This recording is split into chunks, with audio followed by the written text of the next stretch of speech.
so his eyes naturally turned red. However, the giant python should have died under the thunder. Even a cultivator couldn't survive such a terrifying thunder tribulation, so he shouldn't be able to survive it either. Su Qianqian sighed and shook her head. Without thinking any more, she quickly took out toiletries from her storage ring, took a quick shower, and put on her clothes. At the same time, another room.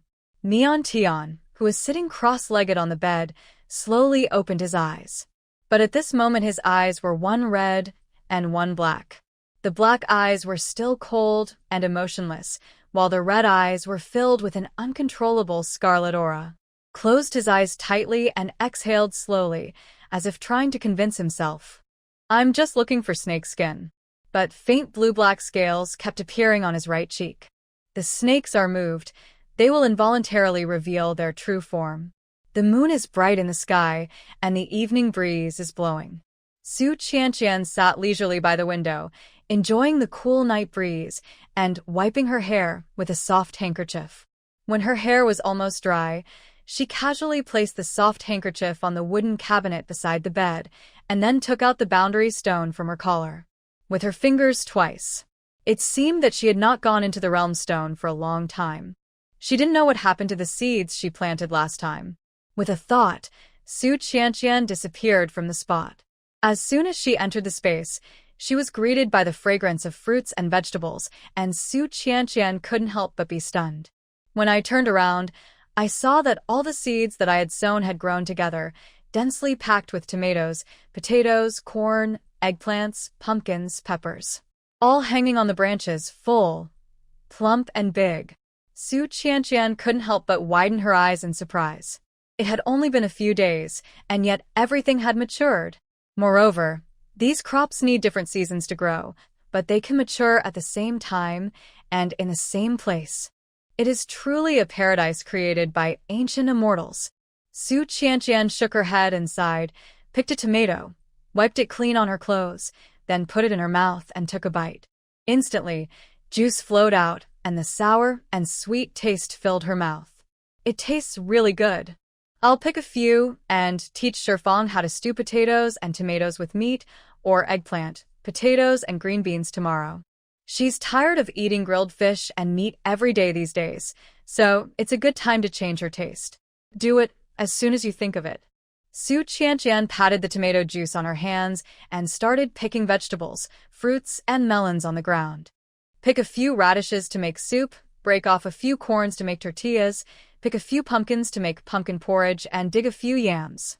As she thought of more and more recipes, Su Qianqian kept working, picking vegetables faster and faster, and the vegetables piled up more and more at her feet. Soon, she was sitting next to a pile of fruits and vegetables, sweating profusely. Wow, she was so tired. But when she looked up and saw the endless stretches of vegetables, fruits, and melons, Su Qianqian suddenly felt a sense of powerlessness. With so many vegetables and fruits, how long would it take her to pick them all by herself?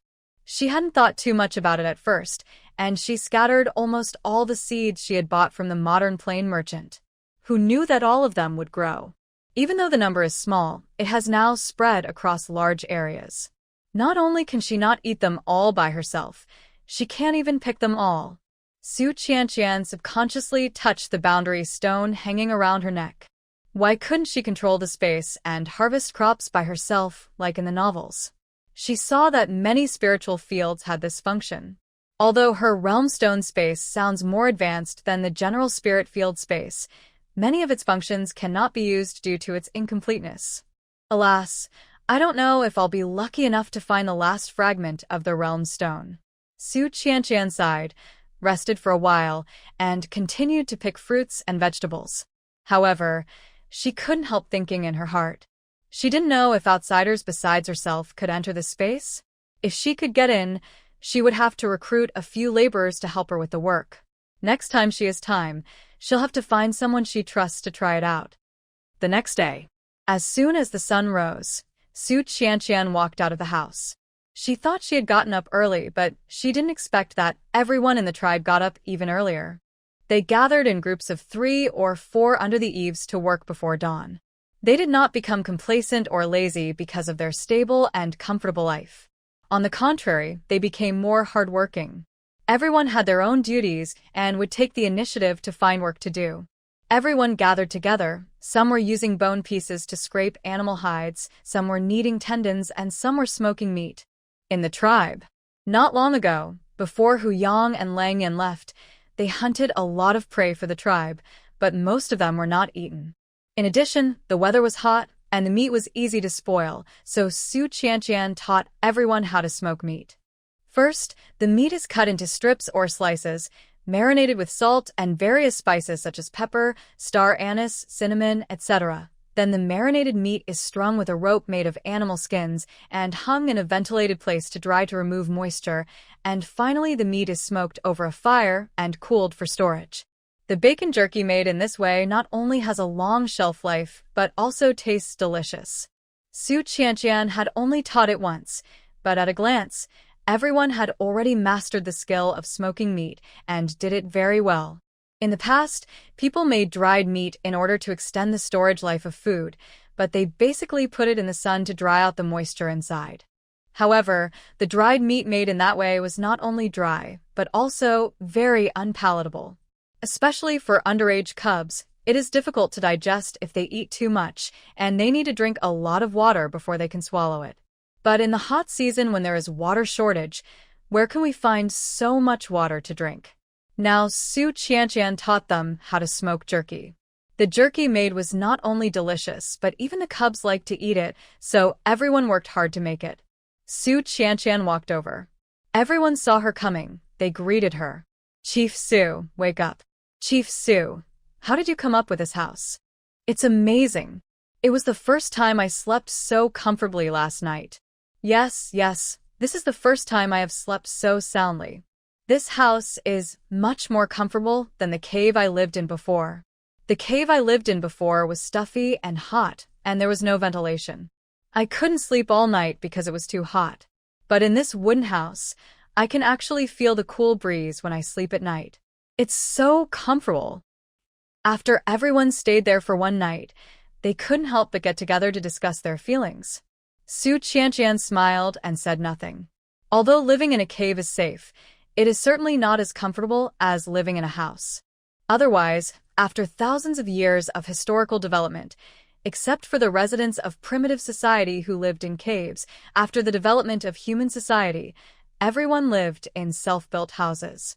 The house has good ventilation and heat insulation effects, strong air permeability, and can provide a beautiful and comfortable living environment.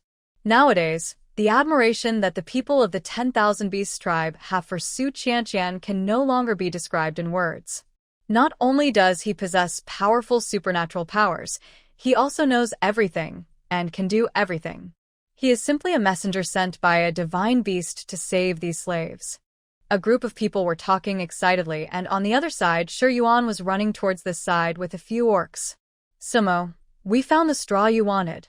Su Qianqian looked back and saw several orcs carrying large bundles of straw on their backs, stacked so high that they were almost taller than people. "You have collected so much." Su Qianqian's eyes lit up. Shi Yuan worked so hard that he collected so much straw in just one day. It was enough to weave hundreds of pairs of straw sandals. "Now that we have found the straw, what should we do next?" Shi Yuan asked hurriedly, obviously very interested in the straw sandals that Su Qianqian mentioned. Su Qianqian asked a few orcs to put down the straws and said, "First, use the bone blades to cut the straws into pieces of suitable lengths, then find a few large basins, pour water in them, and soak the straws in them." Several orcs nodded repeatedly, put down the straw, and hurried to bring a few large stone basins. This stone basin is called a basin, but in fact it is more like a stone trough. It is made by finding a larger stone, hollowing out the middle, and filling it with water. The entire stone basin is very heavy and not easy to carry, especially when you have to move it to the river to fetch water. The back and forth journey is time-consuming and laborious. Su Qianqian thought about it and decided that she had to make some wooden barrels quickly so that it would be more convenient to fetch water from the river in the future. Otherwise, she would have to carry stone basins all day long. Adult male orcs were strong and had no pressure at all, But for young and female orcs, it was easy for them to be carried into the river by the heavy stone basins. Shi Yuan and his fellow orcs were very strong and nimble, and they had soaked all the straw in no time. The straw will become soft by soaking in clean water, and the straw sandals made from it will be more comfortable and wear-resistant, so this step is also essential.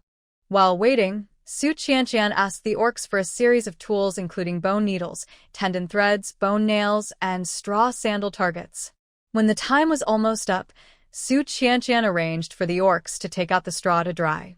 Although the sun in the hot season is scorching, you don't need to dry the straw in the sun for a long time. You can start weaving after you feel the moisture in the straw dry. Su Qianqian sat in the center, and the orcs around her sat around her, each holding a small bundle of straw in their hands. Straw sandals are usually made up of 2 layers, with the bottom and the upper connected. Weaving also starts from the sole. The wide and thick middle section of straw is selected and flattened and widened. When weaving the upper, choose relatively thin and long straws, insert them into the remaining gap of the woven sole from one side, bend them to one side to make 2 strands, twist them forward, and twist the 2 twisted straws around the warp and weft of the sole in turn to fix the sole into shape. Su Qianqian explained and demonstrated to everyone. Her slender white fingers moved flexibly between the soles and uppers of the shoes, and everyone watched in rapt attention. Finally, trim the excess straw on the edge of the shoe, take 2 rubbed strings, pass them through the toe, and a pair of straw sandals is successfully woven. Su Qianqian pulled Xiaoju, who was looking at her with starry eyes, over and put the woven straw sandals on her feet. Come, take a few steps and see if it's comfortable? Xiaoju was surprised and delighted. He stood up in a hurry, took 2 tentative steps, and then stammered, "So soft, so comfortable." Su Qianqian smiled and said, "Since it's comfortable, just keep wearing it." "You really gave it to me?" Xiaoju's face flushed with excitement when she heard this. She quickly sat down, took off her straw sandals, and held them in her arms as if they were treasures. "Thank you, Chief Su. I told you to wear it, not to hold it. So, this is straw sandals." Shi Yuan looked at the straw sandals in Xiaoju's arms with envy, then decisively took a piece of straw and started weaving. The others also started weaving. Su Qianqian looked at them and found that unlike before in the Grey Wolf tribe, these orcs, both men and women, young and old, had very flexible fingers and mastered the weaving technique very well. She couldn't help but raise her eyebrows in surprise. Perhaps because these orcs were once slaves, they do more odd jobs than ordinary orcs. In order to make a living, they work almost day and night and have developed a habit. Therefore, even for delicate work like weaving straw sandals, they can easily get started. Before long, almost everyone had woven a pair of straw sandals. Although it is still a bit rough compared to the pair woven by Su Qianqian, it is already excellent for an orc who is weaving straw sandals for the first time. Of course, some people fail. For example, Shi Yuan, a rough man, failed every time he tried to weave. Moreover, he had no patience and could not control his strength well, so he had already broken many straws. In the end, he simply threw up his hands and let others edit it. Compared with him, although Nanwu next to him was not as good as those slaves in weaving, he could also weave a complete pair. But before he could even warm it up in his hands, Shi Yuan snatched it away. "Shi Yuan, what are you doing? I made this up. Give it back to me." Nanwu reacted and immediately tried to grab it. Well, just consider it as giving me a pair. We've been brothers for so many years. Just make a new pair for me. Shi Yuan hugged the straw sandals tightly in his arms, rubbed them against Nanwu shamelessly, and asked for the sandals. "Get lost." Nanwu looked like he couldn't stand him anymore. He pushed him away with a cold face. "If you want it, do it yourself. Give me back what's mine." "No." Shi Yuan continued to act coquettishly, and his tone was so perfect that it gave people goosebumps. Nanwu still had a sullen face and said that he would not give it to her, but he had already started picking up the straw to weave another pair. The two made everyone laugh. Su Qianqian couldn't help laughing when she saw it. However, when she smiled, everyone looked at her. The girl smiled, her beautiful eyebrows curved slightly, and the bags under her eyes were distinct. Her originally bright and beautiful facial features looked even more charming and vivid, so beautiful that people could not take their eyes away. Su Qianqian was smiling, but suddenly paused, as if she realized something, and turned back abruptly to look at the house not far away. Mian Tian, who was sitting by the window, was caught off guard and was caught red-handed. But even if he was caught peeking, he would be able to return to normal in an instant and look away without changing his expression. "Oh, that's the slave you picked up?" Shi Yuan looked in the direction Su Qianqian was looking. Everyone looked over and saw the young man leaning against the window sill with one hand on his raised knee. He had a relaxed posture and his expression was still cold and indifferent, but his black eyes were calm and deep, and his temperament was outstanding. "He looks pretty good, but are you sure he's really a slave?" Shi Yuan couldn't help but complain. How can a slave be so good-looking? In the beast world, female orcs are extremely popular regardless of their appearance. But similarly, good-looking males are also very popular and have more rights to choose their mates than ordinary males. After all, whether humans or animals, they are all visual animals. When conditions are similar, females will of course give priority to good-looking males. Like these would basically be taken in by females of status and trained to be future beastly husbands before they even had the chance to be branded as slaves. I guess he escaped from a slave den. Su Qianqian pondered. When I picked him up, there was not a single piece of intact skin on his body. Even his face was bloody as if it had been skinned. I guess he must have destroyed his own appearance to escape from the slave den. Then he is so pitiful. The soft-hearted Xiaozhou's eyes suddenly turned red after hearing this. The orcs nearby also sighed with deep understanding. Alas, he is also a poor child. Fortunately, he came to our tribe, so he won't have to suffer that in the future. TSK, I don't believe it. Shi Yuan pouted and said, how can an orc destroy his own appearance? It must be so painful to peel off his own skin alive. You've never been a slave, so you certainly don't know how miserable we were when we were slaves. Xiaozhou, who had always been timid and cowardly and didn't even dare to speak loudly, suddenly retorted angrily, slaves would do anything to survive. Skinning is nothing. In the past, my mother even, but halfway through her speech, she suddenly bit her lip and stopped talking. What's wrong? What's wrong with your mother? Why doesn't she say anything? Shi Yuan kept asking. Su Qianqian knew that Xiaozhou didn't want to reveal her mother's identity, so she quickly interrupted Shi Yuan.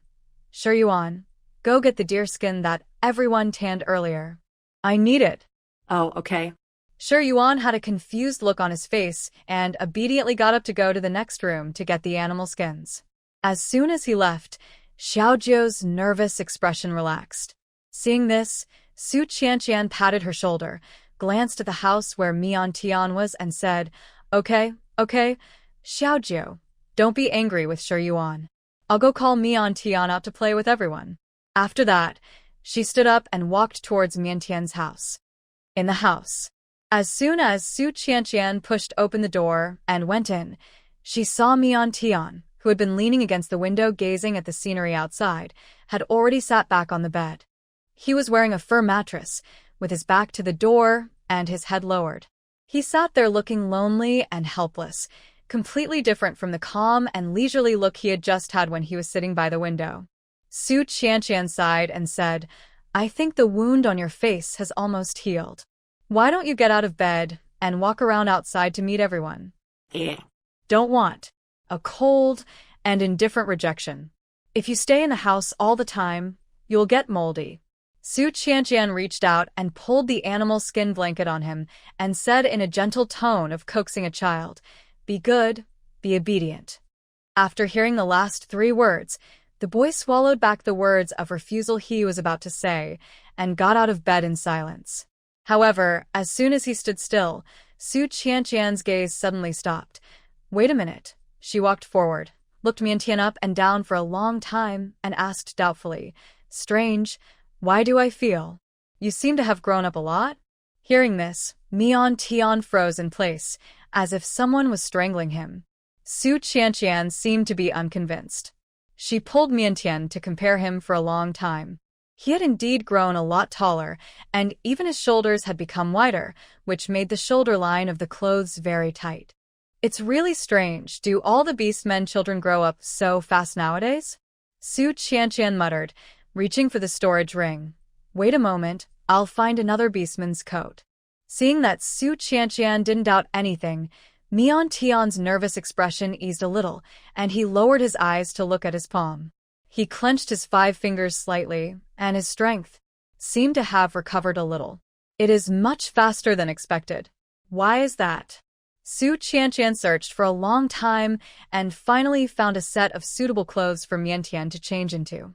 Taking into consideration the injuries on his body, she did not plan to let Miantian wear a stuffy and non-breathable animal skin coat. In this hot weather, he was already wrapped in gauze and bandages. If he covered his wounds with animal skin, it would cause infection in his wounds. So Su Qianqian specifically looked for a set of linen shirt and trousers in animal skin colors. Although this is not the animal skin that orcs often wear, it looks similar to animal skin from a distance. Su Qianqian was not afraid of others' suspicion. Anyway, when she had time in the future, she would definitely develop the textile industry after planting large quantities of ramie and cotton. By then, everyone will have at least one thin and breathable coarse linen coat and a warm cotton coat. Being dragged around for a long time and dressed up, the originally gloomy boy looked completely new.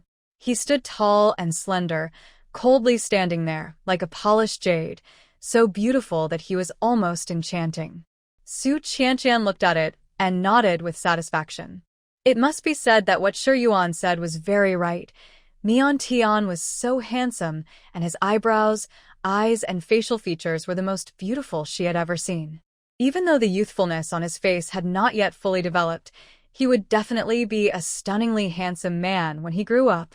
Regardless of Mian Tian's expression at the moment, Su Qianqian happily pulled Mian Tian out of the house, as if she wanted to show her beautifully dressed figurine to everyone.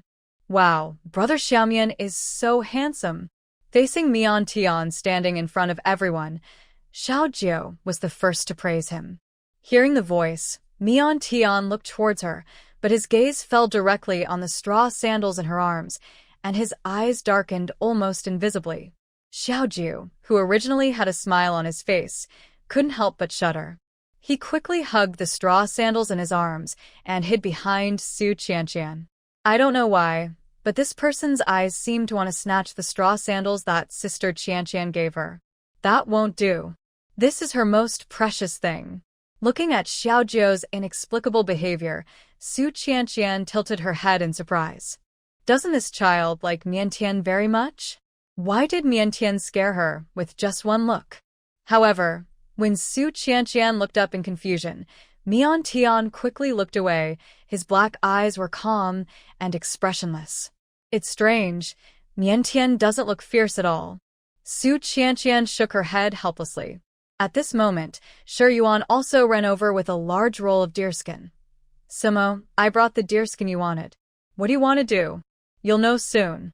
Su Qianqian smiled without saying anything, took the deerskin handed to her, then took out a pair of scissors from the storage ring and cut out the shapes of each part, such as the sole and upper. Everyone saw it, they suddenly realized. So you want to use deerskin to make shoes? Su Qianqian smiled and nodded. Yes, deerskin is tough, stretchable, strong, and wear-resistant, and is most suitable for making boots. Especially after tanning, deerskin becomes softer, wear-resistant, and waterproof. Since I have nothing to do anyway, and I have already taught you how to make straw sandals, I might as well teach you how to make leather boots with animal skins. Su Qianqian picked up the tendon thread and bone needle, threaded them, and then used needle and thread to sew the cut deerskin parts together. This step is not difficult, and can even be said to be simpler than making straw sandals, but it does require threading the needle and ensuring the density and uniformity of the stitches during sewing, so as to ensure the quality and appearance of the shoes.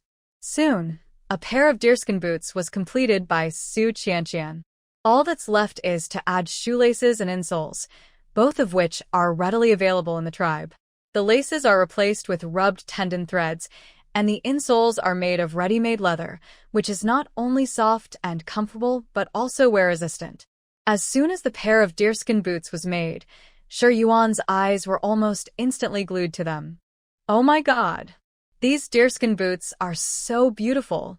He praised them generously. The deerskin boots were so beautiful in both structure and material that he asked for them without any reservation. Sumu, you have such a skillful hand. How about giving me this pair of deerskin boots? Su Qianqian. This. Seeing her hesitate, Shi Yuan came over eagerly and begged, Sumu, I know you are the best. You are kind and beautiful. Please give me this pair of deerskin boots. I will go hunting in the mountains every day and catch lots of wild deer and bring them back for you. Please, Su Qianqian. She seemed to understand why Nanwu sometimes disliked Shi Yuan so much. She held her forehead helplessly. If you want it, take it. Great. Upon hearing this, Shi Yuan was so excited that he almost jumped 3 feet high and rushed over using his hands and feet to grab the pair of exquisite deerskin boots. However, the other hand was 1 step faster than him. Shi Yuan's attack was empty-handed. He raised his head and glared at Mian Tian, who was standing opposite him. What are you doing? This is what Su Mu promised to give me. If you want it, just make it yourself. Mian Tian glanced at him calmly and said nothing. What's your attitude, kid? Shi Yuan was so angry that he rushed forward and tried to snatch the deerskin boots from Mian Tian's hand. Unexpectedly, Mian Tian just raised his hand lightly and easily pinned Shi Yuan, who was rushing towards him with bared fangs and claws, to the ground, leaving him motionless. Shi Yuan was stunned for a moment. Then he reacted and struggled hard. No. Where do you get so much strength? Shi Yuan, who was in the shape of a bear and was one of the strongest orcs, was pinned to the ground by Mian Tian with just 1 hand and could not move at all. Su Qianqian also looked over in confusion. Mian Tian was holding the deerskin boots in 1 hand and holding down Shi Yuan with the other. His finger bones were long and slender, and the part of his wrist exposed outside his sleeve did not look thick or strong. Against the clean linen long sleeves, no matter how you looked at it, it looked like a pair of delicate hands of a scholar holding a pen. His movements of pressing down on Shi Yuan seemed elegant and nonchalant, but Shi Yuan, who was over 2 meters tall and had strong muscles, struggled and moved around under his palms, but did not move at all for a long time. Xiao Mian, I didn't expect you to be so strong. Mian Tian lowered his eyes and hummed lightly, his gaze falling on the deerskin boots in his arms. He seemed to be struggling with his words and finally spoke after a while. I think it's unfair. If you want the boots, you have to win with your strength. You can't just give them away. No, what's wrong with you? Su Mu promised to give it to me. Why should I ask for it? Before he could finish his words, Shi Yuan was pressed into the mud by the sudden increase in force on his body. Let go, let go. As Shi Yuan kept sobbing, Su Qianqian considered carefully and nodded in agreement. All right, how about we have a competition? We'll go up the mountain later, and whoever catches more prey will get the deerskin boots. How do you think?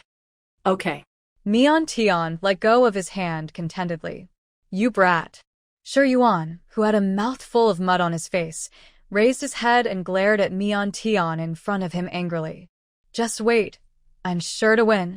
Fun. Everyone went back to work. Su Qianqian put away the deerskin boot she had made and got up to go back to the house. She was going to ask the little witch in the magic plane whether the 2 magic cloaks had been repaired. However, before she had taken 2 steps, Xiao Ju suddenly caught up with her and called her. Sister Qianqian, wait a moment, I have something to tell you. Su Qianqian bowed slightly towards her. What's the matter? That's right.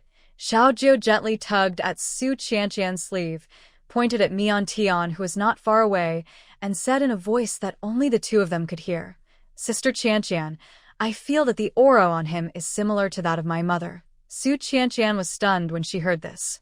Your mother? Are you saying that Mian Tian has the aura of the Wuxia clan? Yeah. Xiao Ju nodded quickly. Although it's a little different, it's much stronger and more terrifying than my mother's aura. But I can be sure that Big Brother has the aura of the Wu Snake clan. So that's how it is. Su Qianqian nodded thoughtfully, and her eyes narrowed slightly as she looked at Mian Tian. Then, She leaned over and rubbed Xiaojiu's forehead and asked, Xiaojiu, do you still remember the scent of your mother? Xiaojiu nodded vigorously. I remember. I will always remember it. Su Qianqian tilted her head. Then can you use this breath to sense where your mother is now? Xiaojiu shook his head, and his expression became gloomy. A female snake orc with a strong reproductive ability passed through the hands of countless orcs, becoming a reproductive tool for the male orcs. It was not certain whether she could survive. Don't be sad, Xiaojiu. Your mother must be alive and well. Su Qianqian looked at Xiaojiu's sad face, rubbed her head, and comforted her softly. Don't worry, one day, you will meet again. Yeah. Xiaojiu nodded gently, looking at Su Qianqian with red eyes. Sister Qianqian, I believe you. You are the messenger sent by the beast god to save us. I believe everything you say. Well, it doesn't have to be like this. Su Qianqian returned to the house, opened the plane system, quickly opened the friend chat interface, and sent a message to the little witch in the magic plane. Not long after, the other party replied, Okay, your cloak has been repaired. 2 cloaks were sent together. Su Qianqian touched it and found that the feel and texture of the fabric had improved by more than 1 level. It was indeed different after being repaired with money, and it was obviously much better than before. Thanks. You're welcome. If you want to buy anything in the future, please contact me, and I'll give you a discount. Yes, Su Qianqian replied with a smile.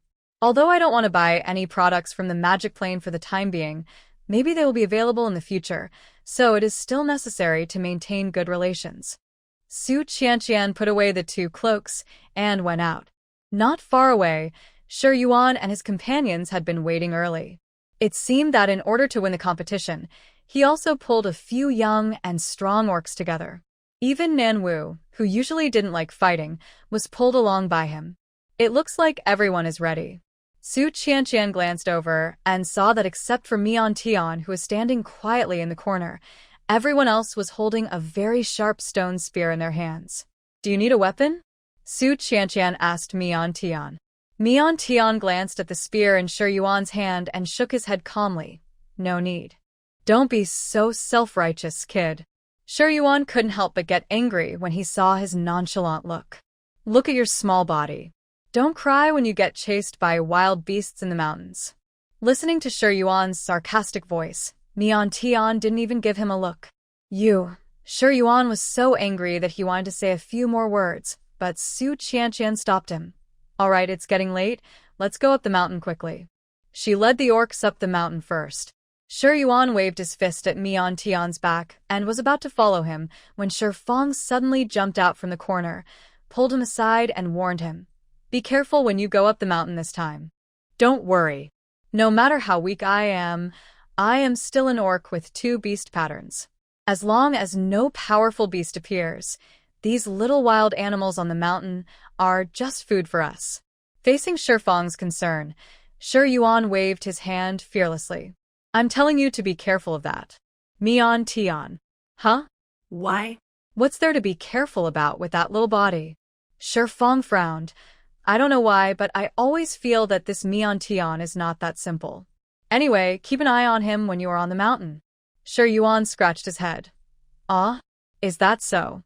But I feel like there's nothing wrong with him except that he doesn't like to talk and has a cold temper. Shi Fong shook his head. I don't know either. But I just feel something is wrong, especially the aura around him, which makes me feel like I've seen him somewhere. Shi Fong, are you too nervous? You should be happy that our tribe has a new member, and Suma seems to like that boy very much. I think he looks good, too. When he grows up, he can be Suma's husband. He knows everything about him, so there's no need to worry about anything happening. Shi Fong. He covered his head helplessly. That's not what I meant. Okay, I know what you mean. Seeing this, Shi Yuan quickly patted Shi Fong's shoulder and comforted him. Don't worry, I'll take care of this matter. I will keep a close eye on that Mian Tian. If anyone dares to do anything bad to our 10,000 Beasts tribe, I will crush him to death. Besides this, Shi Fong paused and added, be careful not to let that guy get too close to our clan leader. Why? Shi Yuan was confused for a moment. I think Sumu likes it very much. "Don't forget, our clan leader is a holy female." Fang interrupted him coldly. He tilted his head slightly and looked into the distance.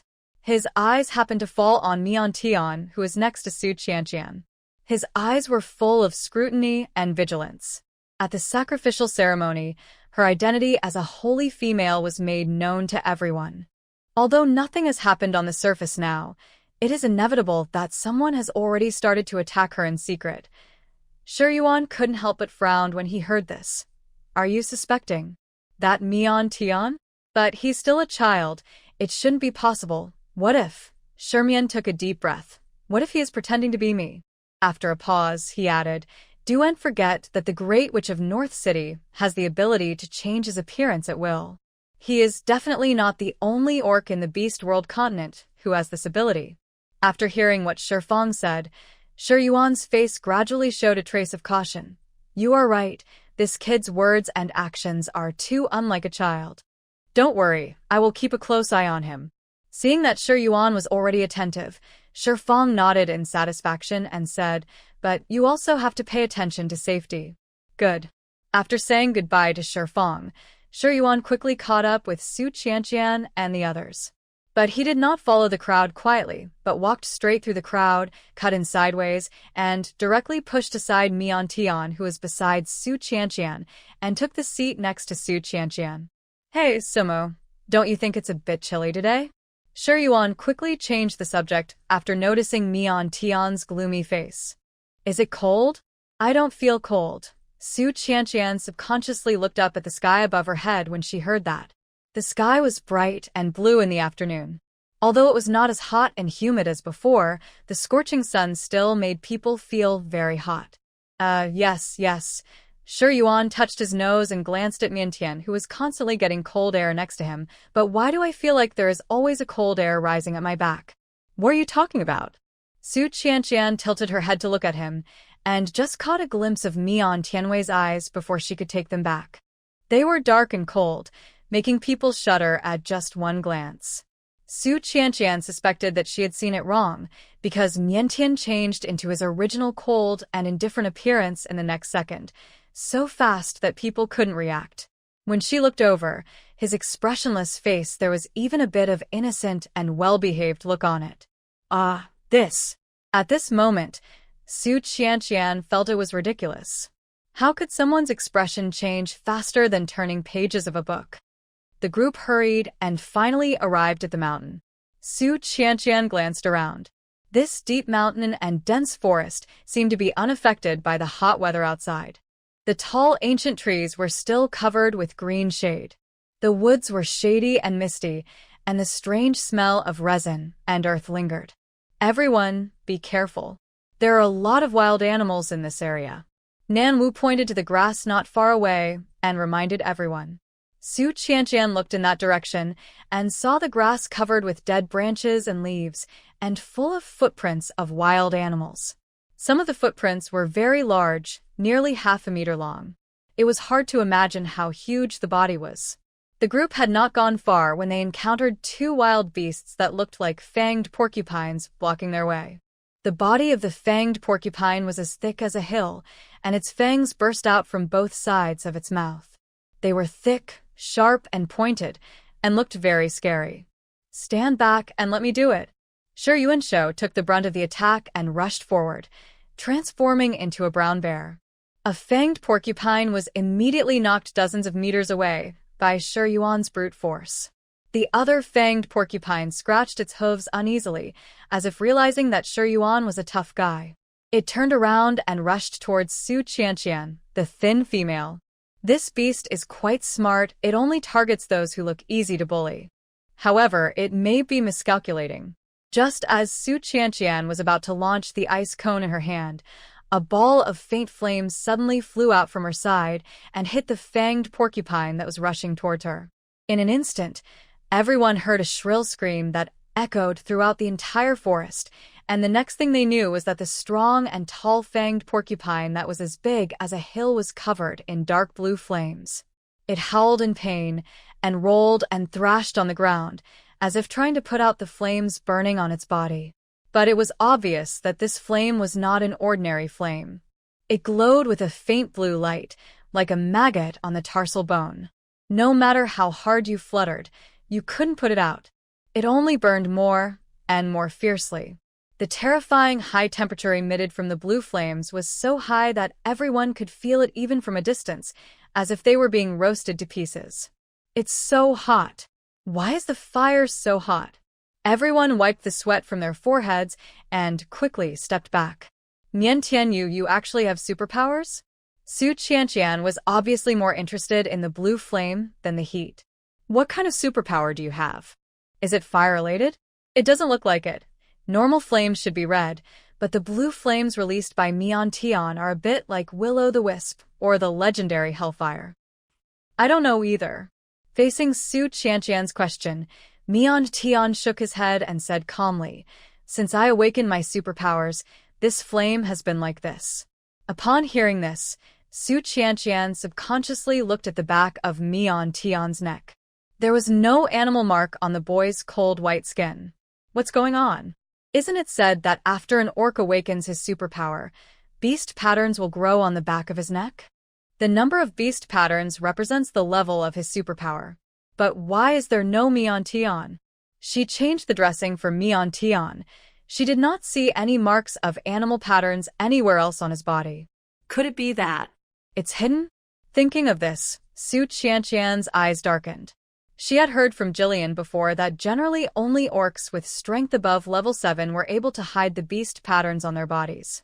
Wanshou City have barely reached the 7th level in strength, but none of them can completely hide the beast marks on their bodies. How did Mian Tian do it? Is he more powerful than the 4 wizards of Wanshou City? Just as he was thinking, Shi Yuan had already returned with another fanged porcupine in his mouth. He looked at everyone blankly, not daring to breathe, and spat out the porcupine in his mouth, asking, "What are you doing here? Where is the other prey?" Nan Wu silently pointed to a handful of ashes on the ground not far away. But in the time it took to speak, the fanged porcupine was burned alive to ashes, leaving not even a bone residue.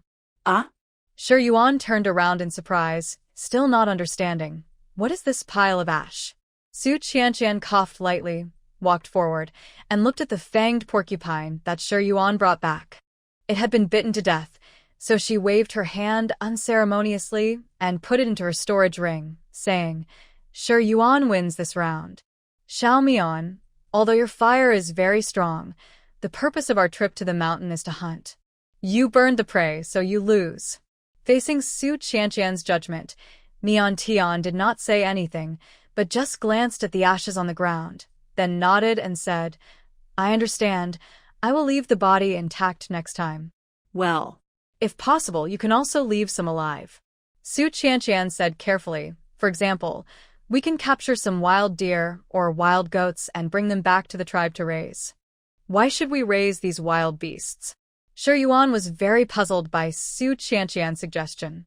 In his eyes, prey were all food and not worth the effort to raise them. Moreover, catching prey is not an easy task. If you don't take the opportunity to kill the prey with one bite, the prey will easily escape, let alone catch it alive. If you don't have that strength, just give up as soon as possible. Mian Tian said coldly, turned around and rushed into the dense forest ahead. Who are you calling incompetent? Shi Yuan was immediately enraged by Mian Tian's words. He didn't care about anything else and ran after Mian Tian. "Just wait for me, kid. It's just a matter of catching a few live preys. I'll catch them in a minute." The two of them rushed into the forest together and disappeared in a moment. Nan Wu showed a worried look. That is the inner area of the forest of all beasts. There may be powerful beasts hiding in there. Why don't we let them come back? It's okay. Nothing will happen to them. Su Qianqian concealed the meaningful look in her eyes, and just in time, she caught a glimpse of several cuckoo beasts flying into the bushes, and the smile on her face deepened instantly. She turned and walked towards the towering tree not far away, saying, "Nanwu, come and help me collect some vines." "What are you collecting these vines for?" Nanwu's attention was instantly diverted. He came to the towering tree. On the trunk that was as strong as a dragon, green vines climbed up, spreading and entwining each other. These vines have been growing for who knows how many years. They are very tough and wear-resistant, so it is not difficult to collect them. After a while, Nan Wu and several orcs collected a large pile of vines. Su Qianqian sat down on the ground, took out a dagger, and cut some vines into thin strips. When everyone saw Su Qianqian like this, they knew that she was going to make up something weird again, and they hurriedly sat down and watched carefully. Su Qianqian used both hands to cross-weave the vines, slowly forming a circular bottom, and then started weaving upwards from the bottom, and gradually the outline of a basket appeared. Su Qianqian weaved very carefully, and in order to ensure the solidity of the basket structure, each vine was cross-woven. The last step is to close the opening. When the basket is woven to the required height, use the remaining vines to weave the opening tightly and weave 2 straps on the side for easy carrying. Soon, a brand new basket was born under Su Qianqian's hands. Chief Su, what is this used for? Everyone looked at this new thing with curiosity. The basket was not very big, and it could be used to hold berries, herbs, etc., but it was obviously not suitable for prey. You'll find out soon enough. Su Qianqian smiled meaningfully, found a piece of open space, found a branch to support the basket, then took out some delicious berries from the storage ring and placed them under the basket. She pulled the thin vine tied to the basket and retreated step by step until she hid in the grass in the distance, concealing her body. No one knew what Su Qianqian was going to do, but they all hid in the bushes. A group of people held their breath and waited for a long time before they saw the bushes not far away sway slightly, and a cuckoo beast slipped out from it. The cuckoo beast was like a large turkey. It first looked around with its small pea-like eyes. When it saw that there was no one around, it then cautiously ran toward the basket with flapping wings. The people hiding in the grass didn't dare to take a breath when they saw this scene. This Gugu beast is the most alert and timid beast on the beast world, and its meat is also the most delicious and tender. However, due to its timid and vigilant temperament, it is very difficult to catch. It will almost fly away in fear at just one glance. He jumped and hid in the dense bushes. By the time someone reacted and chased after him, the Gugu beast was no longer in the bushes. It fled very fast, and ordinary orcs could not catch up with it, except for those high-level orcs who were famous for their speed. But powerful high-level orcs basically look down on the meat of the cuckoo beast. They prefer to hunt large or ferocious beasts. Su Qianqian clenched the vine in her hand, and when the cuckoo beast buried most of its body under the basket to peck at berries, she pulled the vine suddenly, and the basket instantly covered the entire cuckoo beast. Cuckoo! Cuckoo! The deceived cuckoo beast struggled frantically. Su Qianqian quickly held down the basket, reached into the bottom of the basket, grabbed the cuckoo beast's claws, and tied them up several times with vines. Now, let me see how you can escape. Su Qianqian picked up the whole cuckoo beast by the chicken claws and took a look. It was a female cuckoo beast. It was just right to capture it and bring it back to the tribe to raise it for laying eggs so that they would have eggs to eat in the future.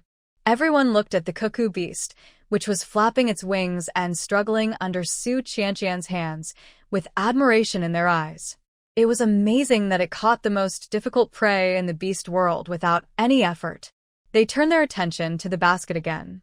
It must be said that although the thing made by Chief Su was a bit strange, it was really useful. Not only could it hold things, but it could also be used as a trap for hunting. All of a sudden, everyone returned to the place where Su Qianqian had just weaved baskets, pulled down the vines from the tree trunk, and began to weave baskets like Su Qianqian. This basket is so useful. They want to weave more and make more traps to lure the cuckoo beasts so that they will have endless cuckoo beasts to eat. Everyone was immersed in beautiful fantasies, and their hands moved faster. It is not difficult to weave baskets, and soon several fresh baskets were ready. Su Qianqian asked everyone to tie vines to the baskets, disperse to set up traps, and put berries under the baskets to lure the cuckoo beasts into the trap. But this time, for some reason, no cuckoo beast took the bait. Su Qianqian glanced at the cuckoo beasts whose sharp beaks were tightly grasped by Nan Wu to prevent them from making any sound. She felt a little strange. Could it be that these cuckoo beasts knew there was danger here, so they didn't dare to come over? Thinking about it, she looked at the berries under the basket again. Was it because they were not tempting enough? After thinking about it, Su Qianqian grabbed a handful of spiritual rice from the storage ring and replaced the berries under the basket. The effect of Lingmi rice is immediate. After a while, 5 or 6 cuckoo beasts followed the smell of the spiritual rice and ran towards the basket. They looked impatient and were not at all as cautious and vigilant as the first one. Su Qianqian pulled down the vine, and the cuckoo beast covered by the basket did not struggle at all, but pecked at the spiritual rice on the ground every second, as if it would never be able to eat it again if it missed this opportunity. Is the temptation of this Lingmi rice so great?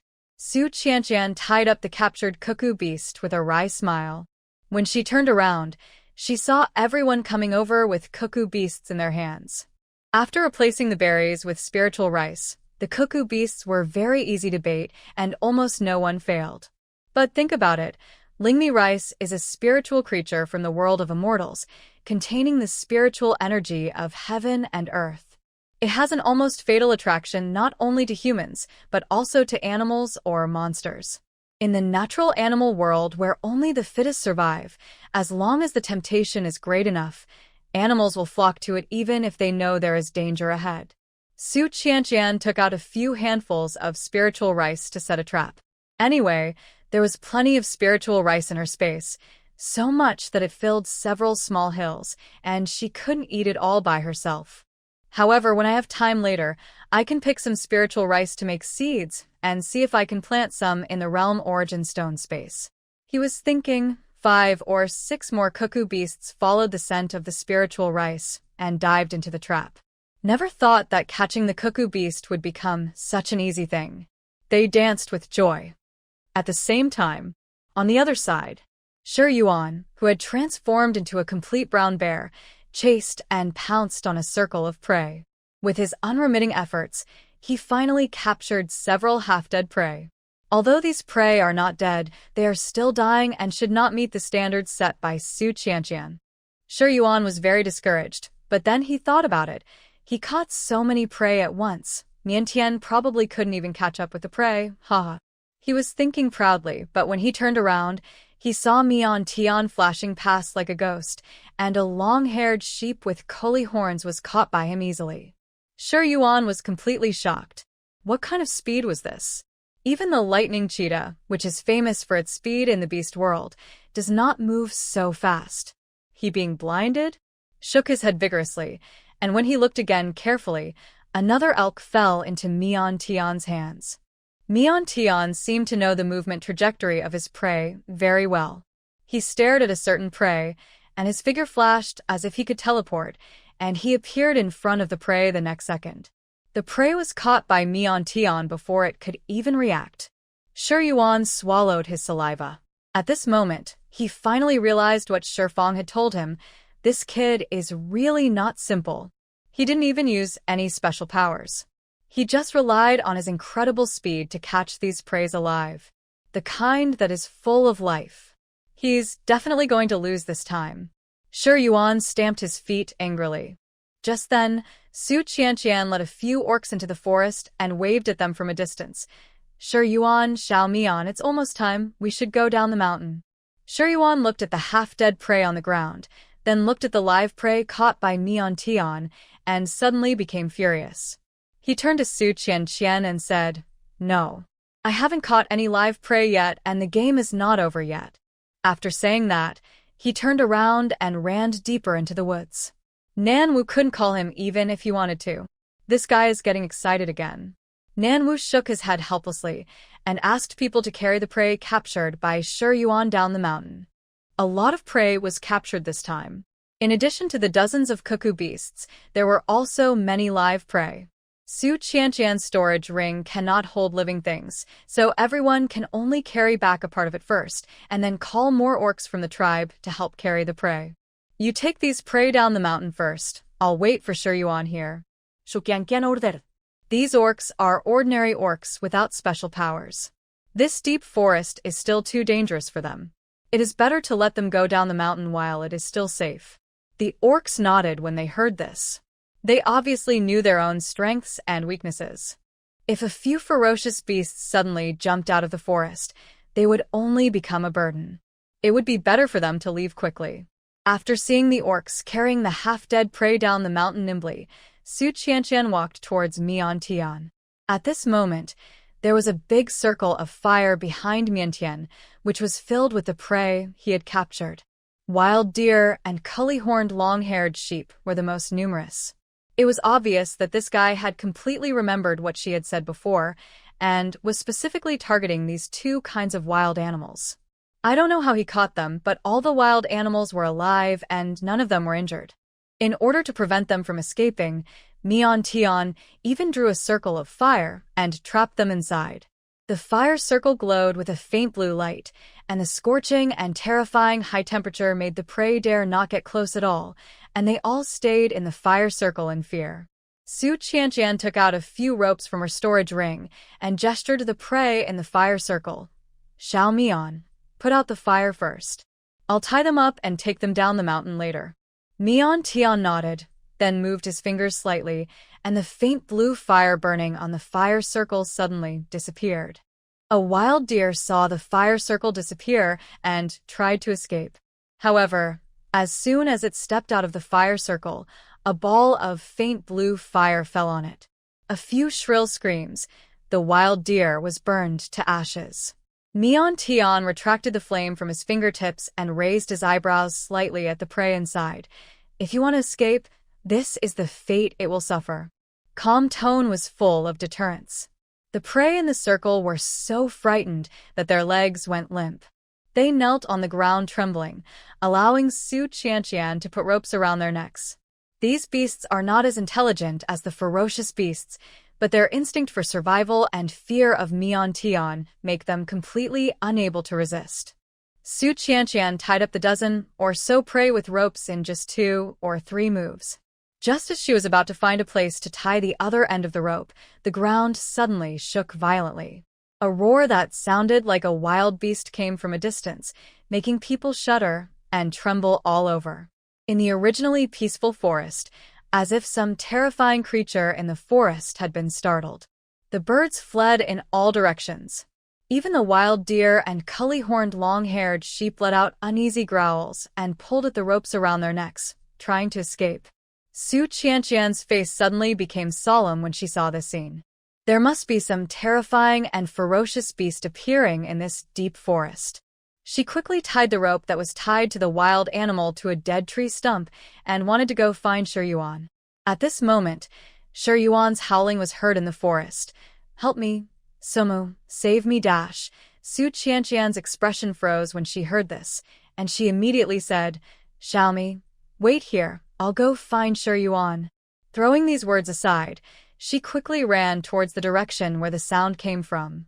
Passing through the dense forest, Su Qianqian saw from afar that Shiyuan was surrounded by a huge, ferocious beast with strong limbs, trapped between a rock wall.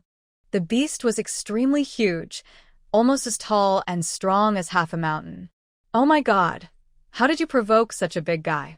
Feeling the aura emanating from the ferocious beast, Su Qianqian couldn't help but be shocked. This is a 5th-level beast. I don't know either. Shiyuan looked like he was about to cry. He had been chased for several laps, and was exhausted and covered with wounds. If he really couldn't hold on any longer, he wouldn't have been so shameless as to shout for help. Su Qianqian quickly waved her hand and condensed several ice cones to attack the ferocious beast. However, the ferocious beast did not even dodge the flying icicles. Its body was covered with sharp piercing hairs, which were abrupt and sharp, and as hard and solid as rocks. The icicles fell on it and shattered into pieces in an instant. Su Qianqian was shocked. This 5th-level beast was so powerful, but her 5th-level ice ability couldn't do any harm to it. However, Su Qianqian's rash attack had already angered the 5th-level ferocious beast. It turned its head and rushed towards Su Qianqian.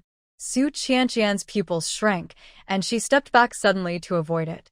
The beast's tail swept across, like a jagged stone hammer hitting the ground.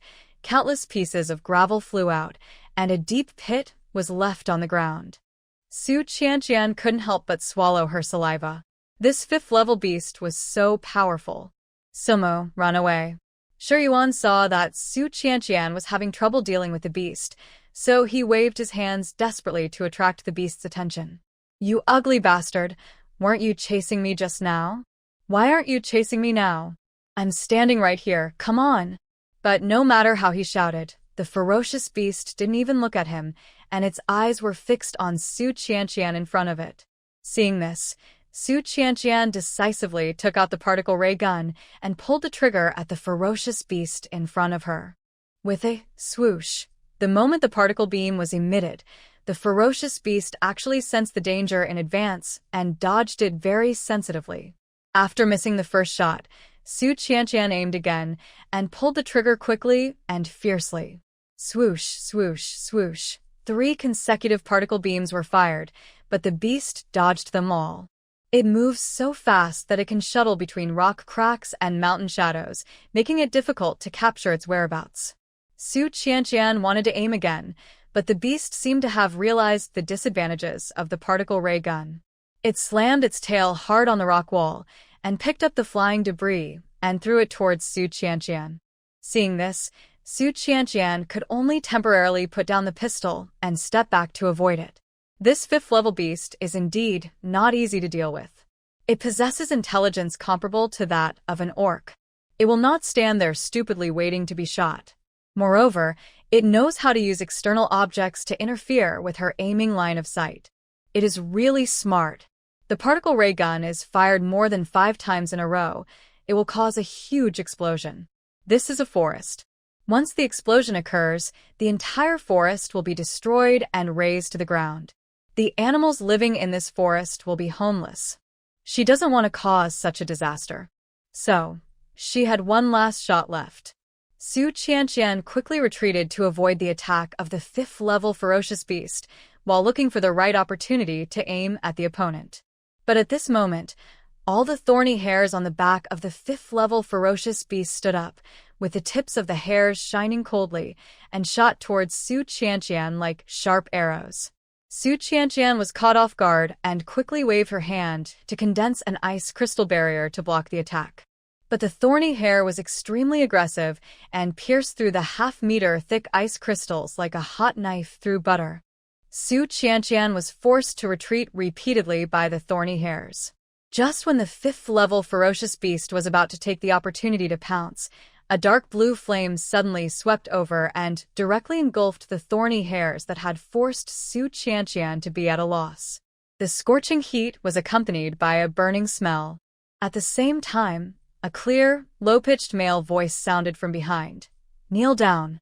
As soon as these words were spoken, the originally arrogant Fifth-Order beast suddenly seemed to sense something terrifying and turned around frantically to escape, but its huge body seemed to be suppressed in place by some powerful pressure, and it was difficult to move at all. Su Qianqian could clearly see that the 5th-level ferocious beast's forelimbs were broken alive by the powerful force, blood gushing out, and it knelt straight in front of her. Those wide-open eyes, besides endless fear, there was also humility and begging for mercy. Su Qianqian opened her mouth subconsciously, but before she could finish her words, the body of the 5th-level beast tore into pieces and exploded in front of her. Countless blood foams fell to the ground along with the body parts, and the strong smell of blood rushed over, making people suffocate. After a while, Su Qianqian turned back in a daze, but saw only the scarlet glow that had not dissipated in Mian Tian's black eyes. Mian Tianyu. She opened her mouth, but felt her throat was extremely dry. Mian Tian lowered his eyes slightly, his falling hair covering the last trace of scarlet in his eyes. He said in a low voice, "Because you haven't come back, I was a little worried, so." He was clearly a teenager of about the same age as Shan Mao, and at the moment he looked thin and harmless. It was hard to imagine that the decisive and murderous "kneel down" just now came from him.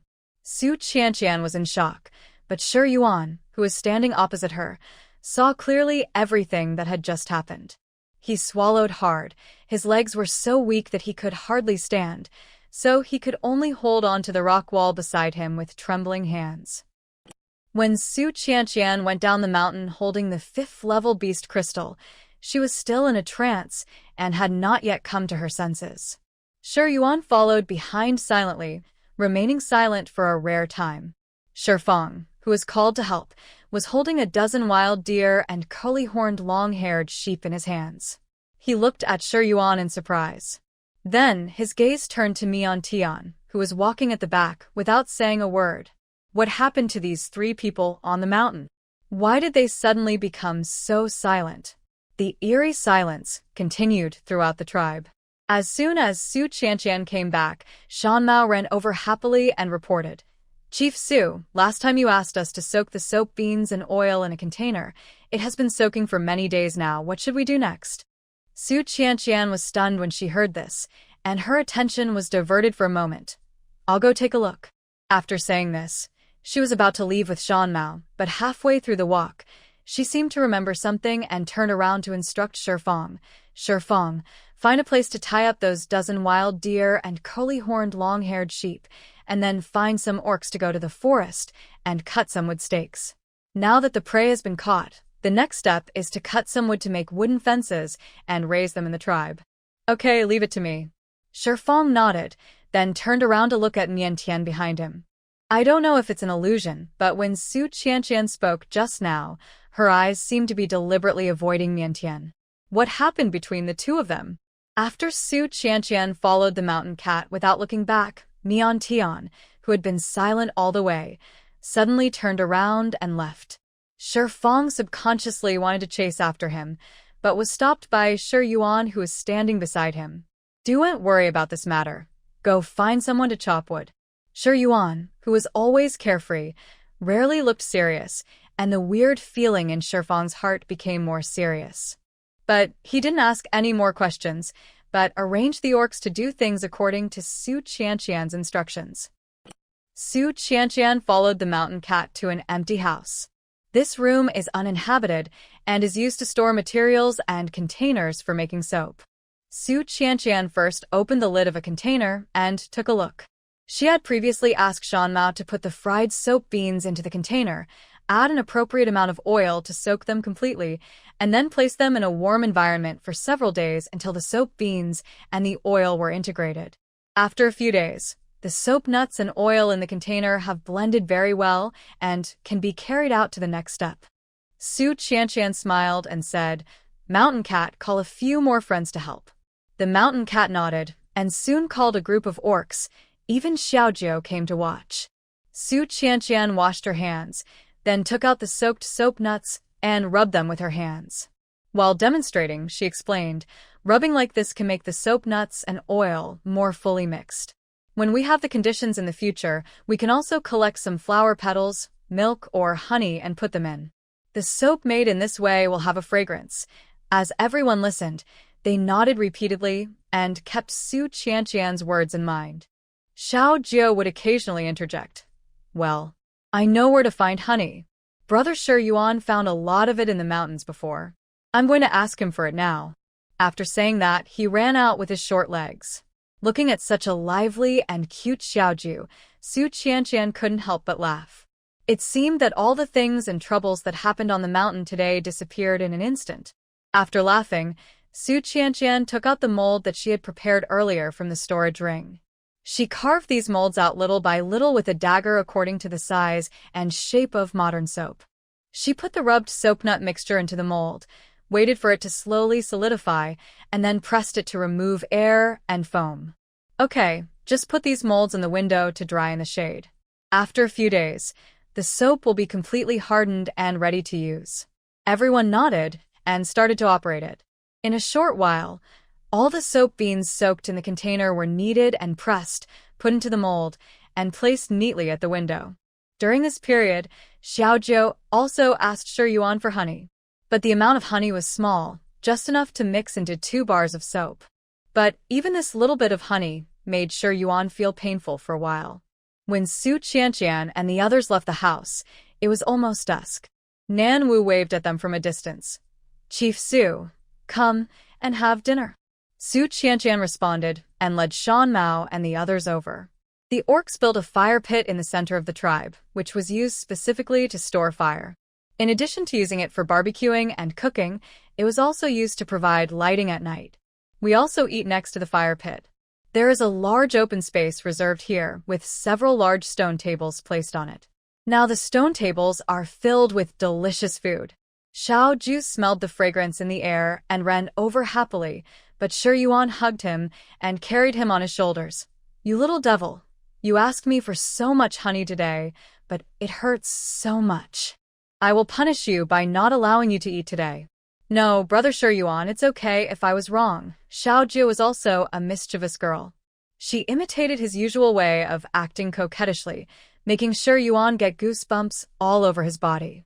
He put her down with an unbearable look on his face. Xiao Jiu hid behind Shifang with a giggle, sniffing the fragrance in the air, and couldn't help looking at the food on the stone table. "Brother Shifang, did you make all this by yourself? They smell so good." "These were all taught to me by Chief Su, and she also provided the ingredients." Shifang scratched his head embarrassedly. Hearing this, Su Qianqian looked towards the stone table. It was filled with stir-fried eggplant, braised pork, stir-fried diced pork, stewed pork elbow, stewed potatoes and beans, and a few large fish that had been stewed into a milky white color.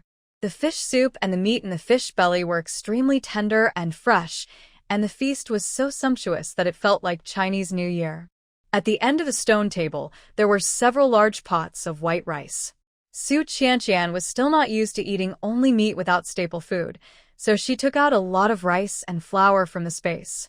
These rices were all bought by her from merchants in the modern plain. They were not spiritual rice. The effect of this stuff was too strong. It was okay to eat it once or twice occasionally, but if you ate it every day, the body of an ordinary mortal would not be able to bear it. "Shifang, you did a great job." Su Qianqian couldn't help but admire the delicious food. She took out the fruits and vegetables from the realm stone space. She only found the time to teach Shifang once, and he learned them all, and did better than her. I have to say that Shifang has a great talent in cooking. "Hey, stop talking, sit down and eat. All this food is making me hungry." Shi Yuan hurriedly brought a few wooden stools to use as stools, and when he was eagerly picking up the bowl and chopsticks, Nanwu next to him glanced around and suddenly said, "It seems there is one person missing. Who is it?" Shi Yuan subconsciously turned his head and looked around, then he realized, "Oh yeah, why didn't Mian Tian come? That handsome little brother?" Xiao Ju tilted his head and pointed at the house not far away. "I saw him locking himself in the room. He's been like this since he came back from the mountain. What on earth happened to you guys on the mountain?" Shifang couldn't help but look back at Shi Yuan. Yuan, who was drooling over the food on the table, immediately lowered his head like a quail, looking as if he couldn't speak. This is a long story. I'll go find him." Su Qianqian interrupted Shi Yuan, suddenly stood up, and walked towards the room.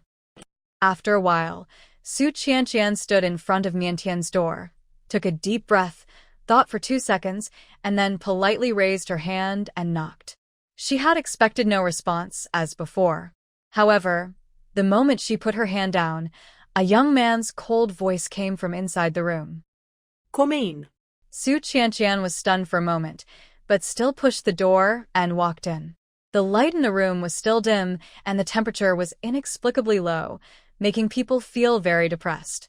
At this moment, Mian Tian was sitting alone and helpless in the corner of the bed, with his head slightly lowered, his eyes dim and his expression lonely, his whole body shrouded in a low and lost atmosphere, as if he had been abandoned. Su Qianqian sighed softly and walked over. However, just as she walked up to Mian Tian, the young man in front of her suddenly said, "Don't come over here." The voice was unusually cold and resolute. Su Qianqian's steps froze. The boy on the other side said again, "Aren't you afraid of me? I know you are all afraid of me. Don't worry, I will not stay to endanger your tribe, let alone hurt you. I will leave at dawn tomorrow morning." His voice was filled with deep sadness and loss. After he finished speaking, he turned his head away stubbornly. His well-proportioned and clean chin was still stained with blood, and his drooping and lonely eyelashes inexplicably added a sense of coldness and brokenness. Even though Su Qianqian was shocked by the scene of him slaughtering a fifth-level ferocious beast during the day, she couldn't help but soften her heart when she saw the young man's appearance at this moment. "I don't mean to chase you away," Su Qianqian said as she walked over, squatted in front of the boy, and tried to pull his hand. "Everyone is waiting for you outside to have dinner together. Get up quickly." No. Mian Tian silently shook off her hand and turned his head away, without looking at her. Seeing this, Su Qianqian sighed deeply and helplessly. "It seems that we have to resolve all the conflicts first." She was silent for a moment, then said, "The snake skin I picked up earlier is actually yours." Hearing this, Mian Tian finally turned around to look at her, but his eyes were cold and filled with mockery. "I know that I am a cold-blooded snake orc that everyone hates. It is reasonable for you to hate me. Shuqianqian. I never said I hate you, but you threw away my snake skin." Hearing this accusatory tone, Su Qianqian hurriedly explained, "I didn't throw it away. I really didn't throw it away. I lied to you before. I kept the snake skin carefully. If you want it, I will give it to you now." After saying that, she was about to open the plane system. After listening to what the mountain cat said before, she was worried that the male snake beast man would follow the smell and come here, so she decided to go all out and stuffed the snake skin directly into the storage compartment of the system. The plane system exists independently of all other planes. She feels that as long as something is placed in the system space, people from the outside world should not be able to find it. However, Mian Tian held her hand. "Then you keep it for me. If you want to drive me away someday, return it to me." Feeling the force on her wrist bones, Su Qianqian couldn't help but look at the boy's fingers pressing on her wrist. The knuckles were distinct, and the skin was cold and pale. It was not known whether it was because of nervousness or because he was using too much force, but the joints were faintly red. She nodded as if possessed by some unknown force. "Okay." Seeing Su Qianqian agreed, Mian Tiankai breathed a sigh of relief and continued, "I'm sorry. Actually, I didn't want to lie to you.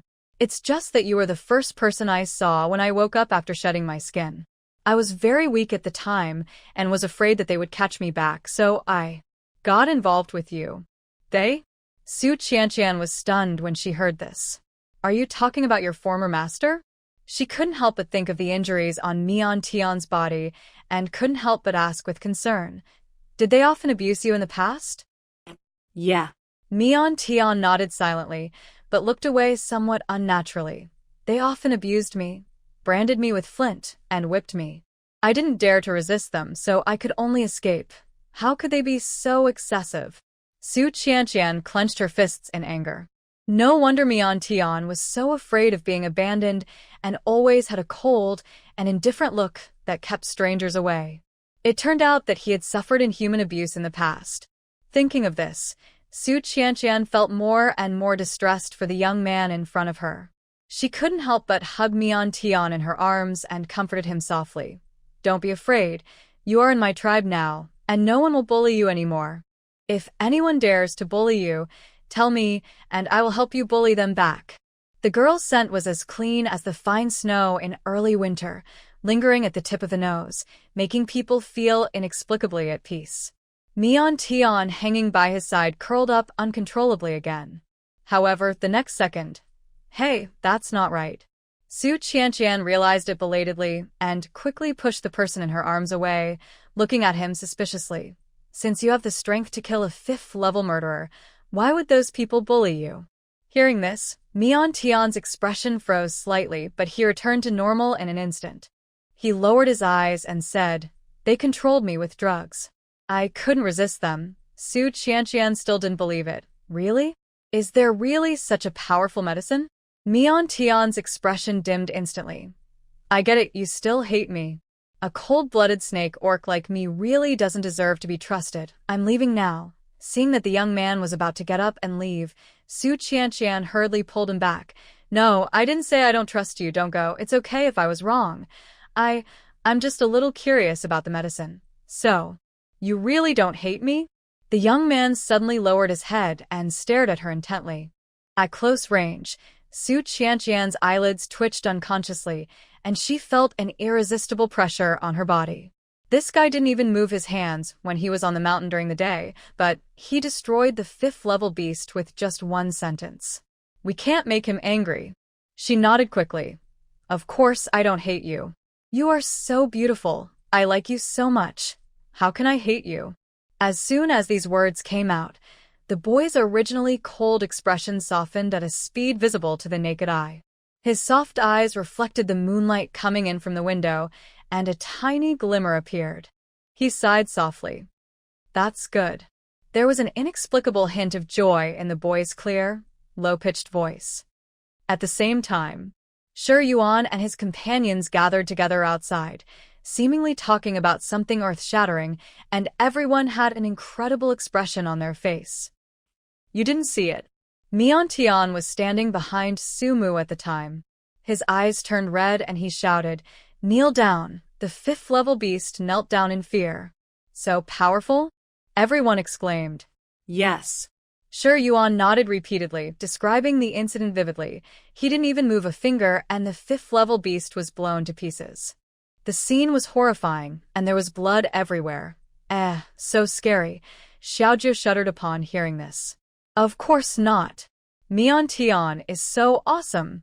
Seeing that Shi Yuan was still bragging, Shi Fang pulled him aside and asked in a low voice, I asked you to keep a close eye on him, but why were you only focused on catching prey? Also, are all the things you said true? Is this Mian Tian really that powerful? I'm not lying. Shi Yuan said seriously, I saw all of this with my own eyes. Mian Tian's strength is definitely above the 4 great wizards of Wanshou City. He is so powerful. Shi Fang couldn't help but worry when he heard this. Such a powerful person, Su Mu is definitely not his opponent. Hey, Shi Fang, don't worry. That kid will never hurt Su Mu. Shi Yuan patted his shoulder. You didn't see it. When Mian Tian saw the 5th-level beast attacking Su Mu, his eyes turned red with anger. It was the first time I saw a nervous look on his face. Shi Fang heard this, he fell silent. And Shi Yuan added, if he really had ill intentions towards our tribe with his abilities, he could have wiped us out with a single wave of his hand. Why would he have to hide his identity, change his appearance, and lurk in our tribe to do these thankless tasks? Shi Fang glanced towards the room where Mian Tian was, and then walked over decisively. Shi Yuan quickly grabbed him when he saw this. Hey, where are you going? I've explained everything clearly. Don't you still want to cause trouble for him? Shi Fang slapped his hand away and said, I'll go and ask them to come out for dinner. If they don't come out, the food will be gone. It's all cold. Oh, then I'll go with you. The author has something to say. I updated 4 chapters today. I worked really hard, right? I've been typing away on the keyboard all day, and my fingers are sore. Whoa, Miantian style green tea. Please give the author some free advertising to make up for the loss. Thank you very much. The moon is bright in the sky, and the evening breeze is blowing. The nights in the hot season were much cooler than during the day. Everyone sat around the stone table, enjoying the cool night breeze and the delicious food comfortably. Hey, Miantian, I thought you were a hidden talent. Shi Yuan held the stewed pork elbow in one hand and 2 bamboo chopsticks in the other, his mouth full of oil. He came over and was about to touch Miantian's shoulder. You are so good. Why didn't you tell me earlier? If I had known, I wouldn't have competed with you. Mian Tian disliked the grease on his paws and turned his head to hide next to Su Qianqian. Seeing this, Su Qianqian picked up a roasted red fruit from the table and stuffed it into his mouth. You are the only one who talks too much. Eat quickly.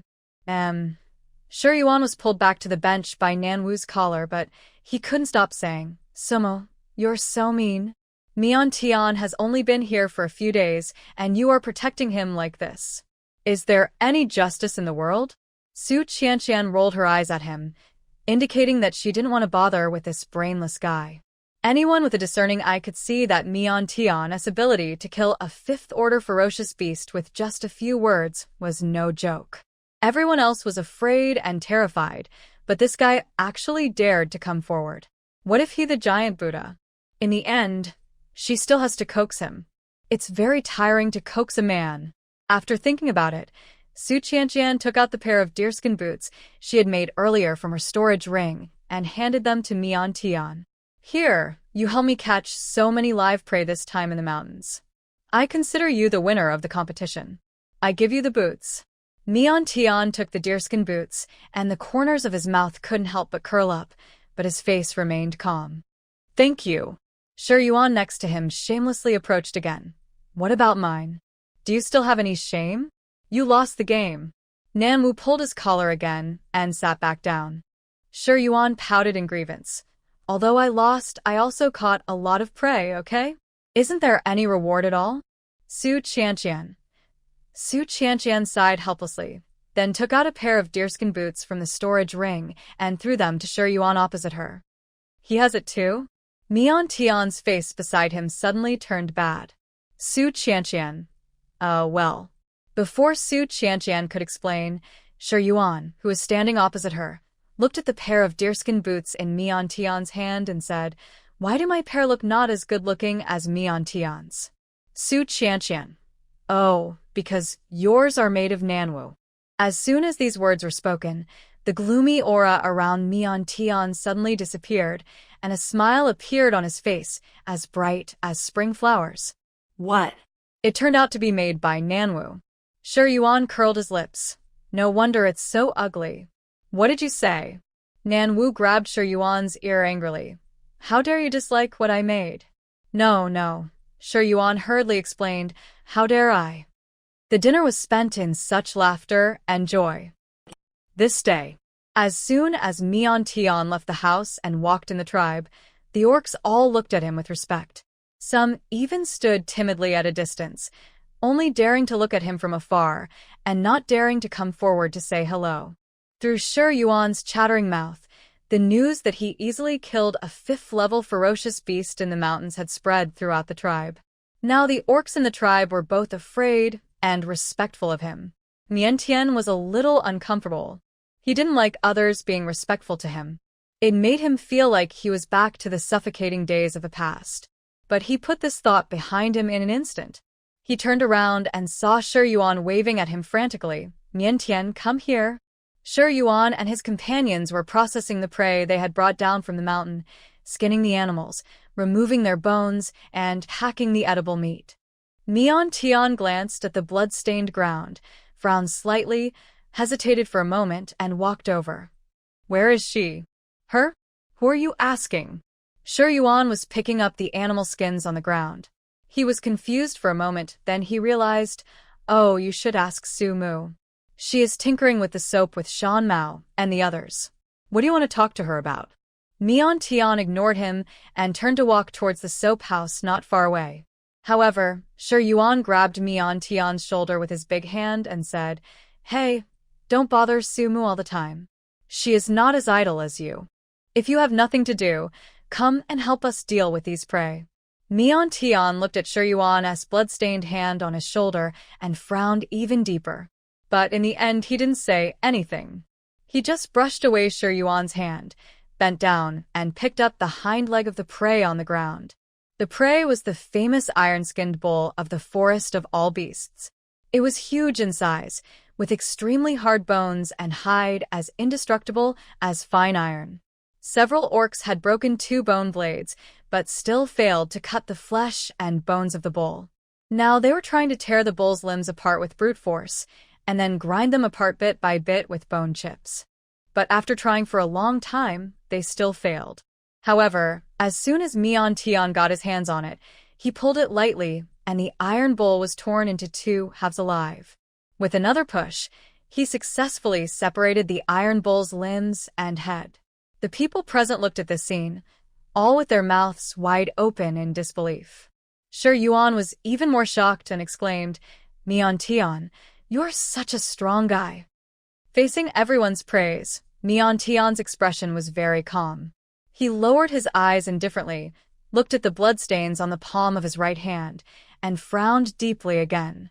Then, he clenched his 5 fingers slightly, and a cluster of faint blue flames suddenly ignited in the palm of his hand. Ignoring the shocked and horrified eyes of the people around him, The temperature of the faint blue flame instantly increased hundreds of times, directly burning away the bloodstains on the palm of Meon, leaving behind a clean white palm. No, if you think blood is dirty, just go wash it in the river. Why did you suddenly set fire to scare others? Yuan wiped the sweat from his forehead and exhaled hot air. Quickly put away your magic power. It's too hot.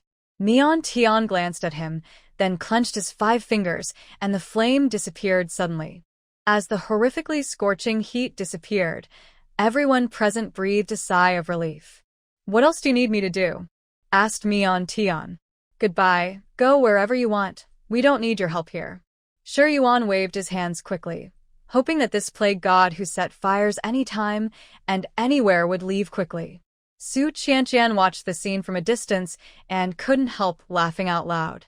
She didn't expect that Meon, who looked cold and indifferent on the surface, as if nothing in the world could make him care, would actually show such disgust for blood. But why does he hate blood so much? Could it be related to his previous experiences? Su Qianqian thought about it, and her eyes fell on the soap in her hand. After so many days, the soap has hardened and been demolded and can be used, but I don't know what the specific effect will be. Now is a good opportunity to try it. She walked over, looked at the greasy and bloody hands of Yuan and his men who had just finished processing the beast meat, and said, "You guys, get a basin of water. I have something good for you to use." What good stuff? Upon hearing that there was something new, Yuan couldn't wait and immediately came forward to take a look. However, he was given a cold look by Meon next to him and stopped in his tracks. He kept a certain distance from Su Qianqian and asked eagerly while rubbing his hands, What good stuff is this? Is it the soap you made earlier?" Su Qianqian nodded and waited for the orcs to fetch 2 basins of water before taking out the soap. She first demonstrated how to use this thing. Wet your hands first, then apply soap on your hands and rub them to clean the stains on your hands. Hey, is it so magical? Yuan took the square thing and smelled it first. It had his favorite faint honey scent and felt slippery in his hand. He followed Su Qianqian's instruction and lightly applied it on the palm of his hand twice. A layer of white fine foam appeared on his hand. He rubbed it twice more, and the stains on his hands were easily rubbed off. He opened his eyes wide in shock, rubbed his hands full of foam, and quickly put his hands into the basin. After rubbing them a few times and taking them out, his hands actually became clean. How magical! Yuan touched his hands in surprise. He had just processed the beast meat, and his hands were not only stained with blood, but also a lot of grease. Oil stains are the hardest to wash off. He usually has to use a lot of wood ash at the riverside to scrub them clean. Unexpectedly, with just a gentle rub of the soap, the oil and blood stains are gone, and his hands become squeaky clean. It's amazing! The orcs nearby were also seeing this magical thing for the first time, and they all came forward to wash their hands with soap. They do rough labor all year round, so their hands are not only dirty, but also dark and rough. Usually, they just wash them with wood ash water, which doesn't make them very clean. Now, when they wash them with soap, even the black mud stains that have accumulated in the nail crevices over the years are washed away. They are just ordinary orcs, unlike those orcs with superpowers who have the ability to clean themselves. In the beast world, the higher the level of the superpowers of the orcs, the closer their bodies are to being pure. Even without deliberate cleaning, their bodies can remain clean and dust-free all year round. The excitement here quickly attracted everyone to come and watch. Several female orcs were even more eager to try. They raised their hands and said, "Chief Su, can I try?" "Of course," Su Qianqian said with a smile. "Shan Mao and I have done a lot, and everyone will get a piece in the end." Su Qianqian specially found a new piece of soap and handed it to the female orc opposite. "Oh my god! This thing called soap is so magical." The female orc who used the soap couldn't help but praise it. "Look at my hands. They have become whiter after washing. And they feel very smooth and moist. If I wash my hands with this thing every day, my hands will become whiter and smoother." When many orcs heard this, they came forward and scrambled to wash their hands with soap. Su Qianqian smiled without saying anything. In fact, this soap that can make hands whiter and smoother was made by secretly adding goat milk to it, so it has a better moisturizing effect than ordinary soap without any additives. The orcs do rough work all year round, and their skin is very rough. If they wash their hands and moisturize their skin frequently with this goat milk soap, their skin will gradually get better. This soap has a strong cleaning ability.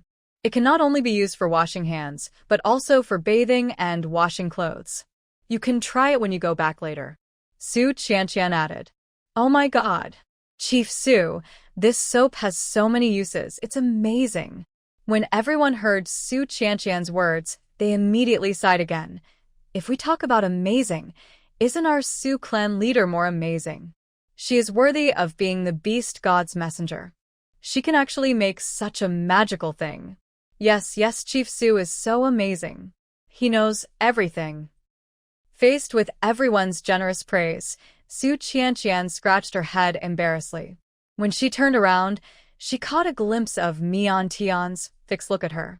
His eyes were as dark and deep as ever, but this time they held a hint of inquiry. Su Qianqian walked over, handed him the soap in her hand, and said with a smile, "In the future, if there is blood on your hands or clothes, you can use this to wash it." Mian Tian paused when he heard that, then turned his head awkwardly and said, lightly. Although he looked awkward, he was not slow at all in taking the soap. Shi Fang watched from the side for a while and immediately saw the business opportunity of this soap. Chief Su, I think this soap is a good thing. If we sell it in Wanshou City, there will definitely be a lot of people buying it. Yes. Shi Yuan, who was standing next to him, also came up and said, if we take this soap to Wanshou City, it will definitely sell for a high price.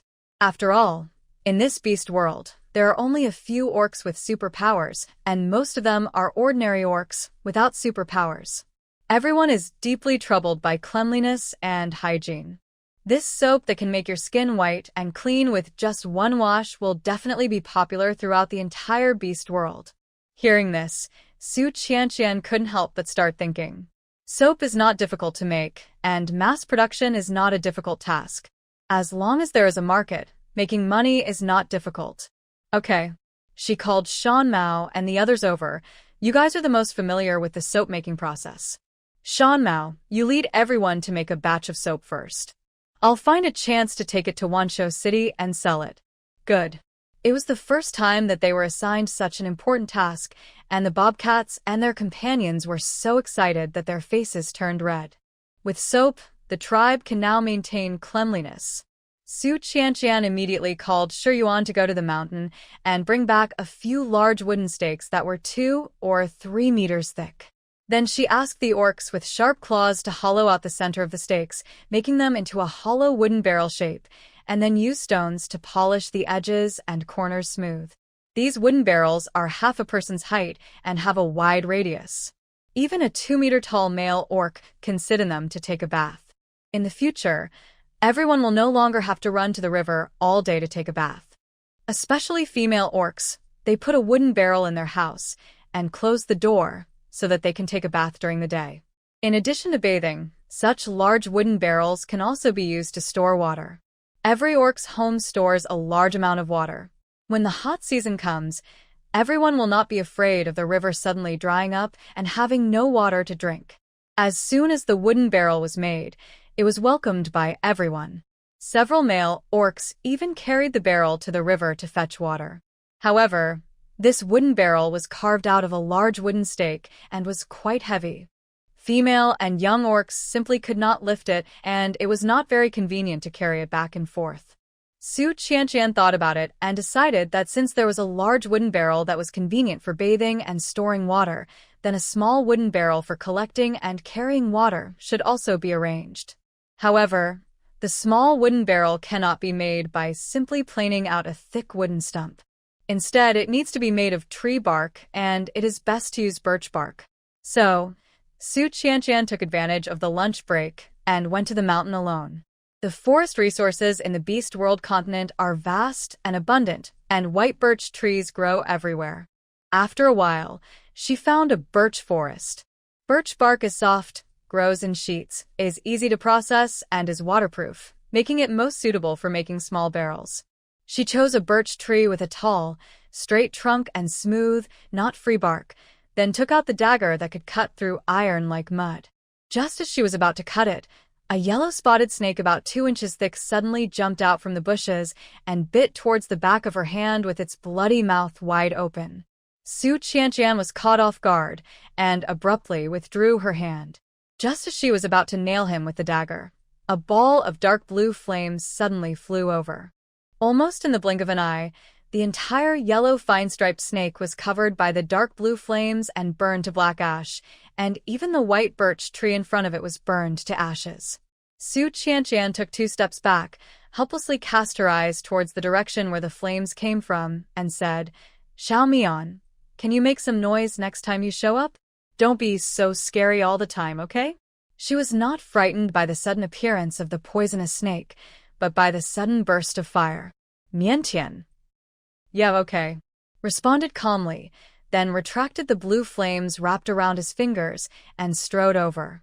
As if he was afraid that Su Qianqian would ask him why he followed her, he said in advance, "Well, Shi Yuan was afraid that it would be dangerous for you to go up the mountain alone, so he asked me to come find you." Su Qianqian. She doesn't believe it. Her strength has been recognized by Shi Yuan and others. If you want to talk about danger, you are more dangerous, someone who can kill a 5th-level beast casually.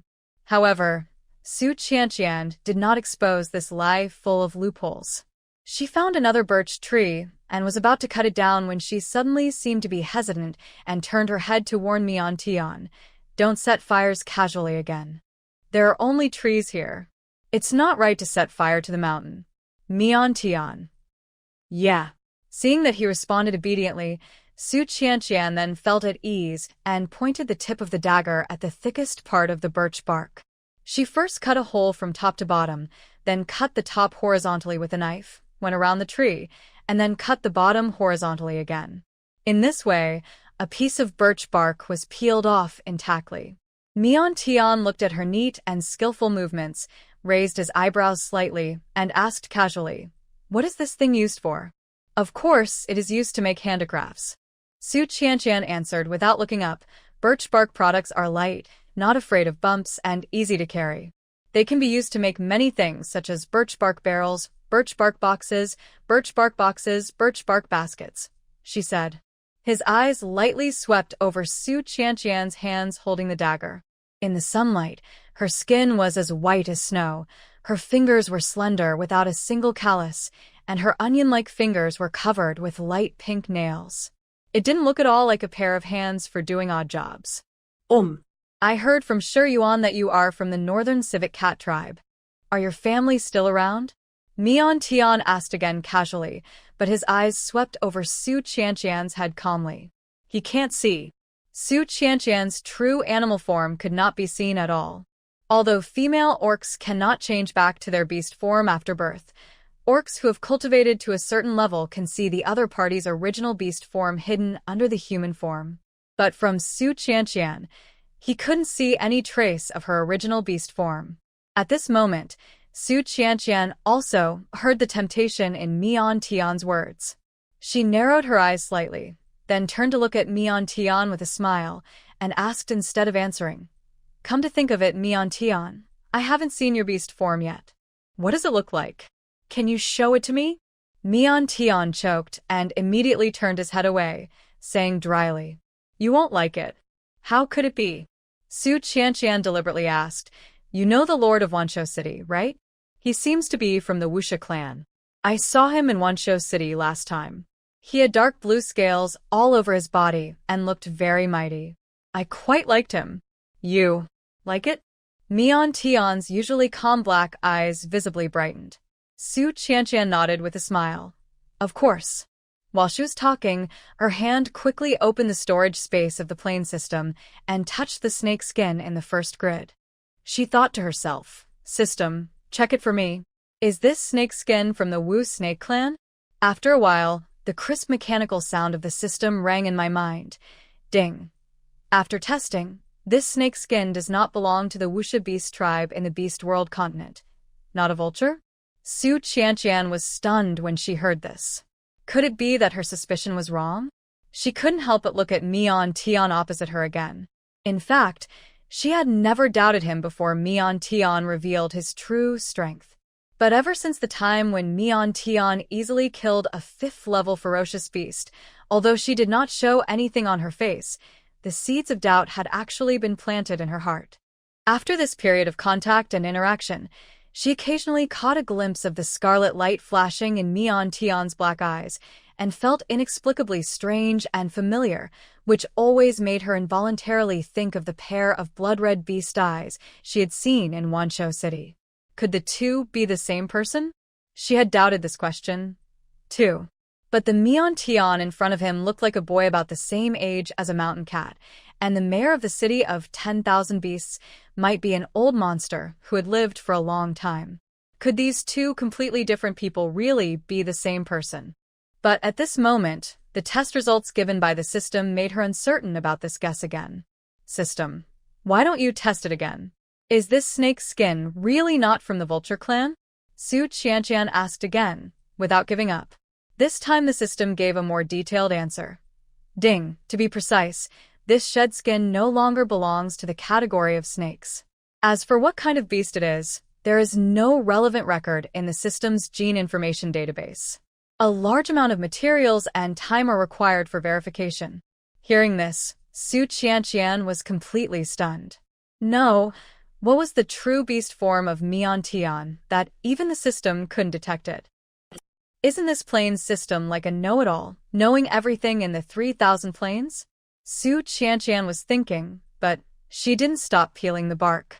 After a while, a pile of birch bark piled up at her feet. Seeing this, Mian Tian, who was standing next to him, also took out a bone blade out of thin air and started peeling the birch bark like Su Qianqian. Su Qianqian took a glimpse and immediately asked with a smile, "Xiao Mian, how many superpowers do you have?" Mian Tian paused, then said, 2 kinds, right? Su Qianqian narrowed her eyes. Really? Mian Tian looked away, not daring to meet her gaze. Really?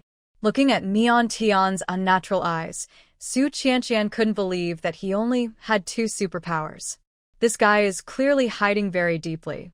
Alas, it's a pity that this system is so unreliable that it is unable to detect Mian Tian's beast form when the information is most needed. Su Qianqian sighed helplessly, but it was understandable. These plane merchants specialized in collecting specialties from various planes for trading. The system not only charged a handling fee, but also collected relevant information about the specialty to enrich its own genetic information database. It was understandable that unknown items were occasionally detected. However, does this mean that Mian Tian's existence is rare and precious? If we sell Mian Tian to the plane system, will we be able to make a fortune? The look in Su Qianqian's eyes when she looked at Mian Tian suddenly became a little weird. Mian Tian felt a chill on his back when she looked at him.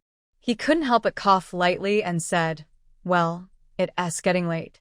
Shifeng should have prepared dinner. Should we go down the mountain?" "Oh, it's really getting late." Su Qianqian regained her senses, looked up at the sky, and then looked at the pile of birch bark at her feet.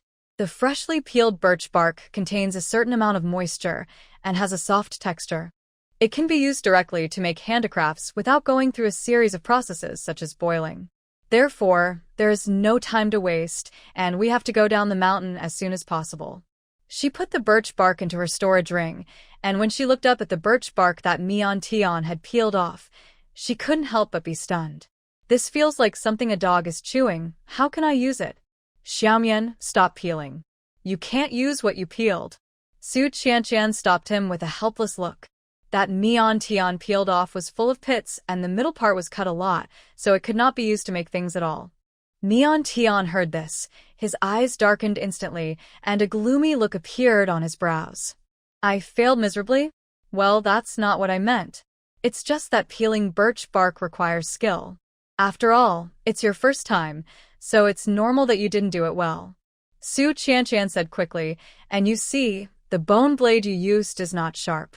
It's not as useful as my dagger. It's normal for you to fail." "Is that so?" Meon lowered his eyes and glanced at the bone blade. With his 5 slender cold white fingers, he exerted a little force, and the bone blade was instantly crushed into powder. It disappeared in the wind. Then I won't use it in the future. Meon returned to his expressionless look, but his calm eyes still revealed a sense of melancholy. Su Qianqian couldn't help but remain silent. In fact, the more she got along with Meon, the more she could sense a dark and depressing aura from this child. He was indifferent and cold towards everyone and everything, and the hostility that occasionally revealed between his brows was so strong that it made people feel scared. It's like there's a sense of madness hidden beneath the calm. It seems that once this seemingly calm face is peeled off, something terrible will happen. Su Qianqian didn't dare to try it easily. As long as Meon was willing to live in peace with the 10,000 Beasts tribe and not harm the orcs of the 10,000 Beasts tribe, she would not deliberately pursue his true identity. Everyone has their own secrets. Since Meon doesn't want to tell, she won't ask anymore. After we got down the mountain, it was already dusk. Shifeng and the people in the tribe had been looking forward to her coming home for dinner. The dinner was still very rich. Shifeng's cooking skills became more and more sophisticated. The food he made became more and more delicious. All the orcs in the tribe began to ask him for advice and learn from him. Shifeng was also generous in giving advice and taught everyone everything he knew. Su Qianqian was also happy to see this happen. In the future, the population of the tribe will definitely increase. People may not sit together to eat every day. They may separate and eat their own food. If every family has an orc with good cooking skills, the living standards will naturally improve slowly. After dinner, Su Qianqian taught everyone how to make birch bark buckets while the birch bark was still fresh. Fresh and soft birch bark has strong plasticity. She first selected a round piece of wood as the base of the barrel, and then began to use a whole piece of birch bark as the inner wall of the barrel. The middle layer was spliced with cut birch bark, and another layer of birch bark was added to the lower half of the outer wall to increase stability. When the cylinder wall is spliced together, use ropes made of animal skin to tighten it to ensure the tightness and stability of the cylinder wall. It is not difficult to make a birch bark barrel. In addition, the orcs have experience doing various jobs when they were slaves, so they learn things very quickly, and the quality of the things they make is also good. This time, even Yuan, who is not good at manual work, made a pretty good birch bark bucket. He was so happy that he put his hands on his hips and laughed for a long time. Of course, some people didn't succeed. Su Qianqian looked at the crooked birch bark bucket in Meon hand. It was probably because the middle wall of the barrel was not joined properly, and the bottom and the barrel wall were separated. It was okay to hold some sundries, but it was not okay to use it to draw water, because it would leak. Yuan held a birch bark bucket over his head and jumped around in the crowd like a funny guy. Finally, he came to Meon and looked at his crooked bucket and laughed. "Haha, Meon, do you call this a bucket? It will leak if you put water in it. Look at mine, this is a bucket." Meon ignored him. Yuan continued. "Look at you. You are not good at anything. You can't even skin an animal or twist its tendons. Were you really a slave?" Meon still didn't want to pay attention, but he caught a glimpse of Su Qianqian's gaze from the corner of his eye, opened his mouth, and said, "It's because I don't do my job well that I'm often beaten." After saying this, he fell silent, but his eyes still lingered on Su Qianqian. He was looking forward to Su Qianqian's reaction and to seeing her give him that warm and distressed look as she always did. But this time, no. Su Qianqian seemed not to have heard what he had just said. She lowered her head and continued to fiddle with the small bucket in her hand. Meon's eyes suddenly darkened, but then he lowered his eyes and suppressed the gloom in his eyes. However, the next moment, he suddenly picked up the bone blade that the orcs used to cut animal skins and stabbed it fiercely at the wooden barrel under his command. "It's better not to leave such a rotten thing behind." He stabbed so fast and hard that Yuan, who was standing next to him, was so frightened that he had no time to stop him. With an ear-piercing squeak sound, a hideous crack was cut in the birch bark barrel, and the bone blade could not withstand such a strong force and broke into 2 pieces.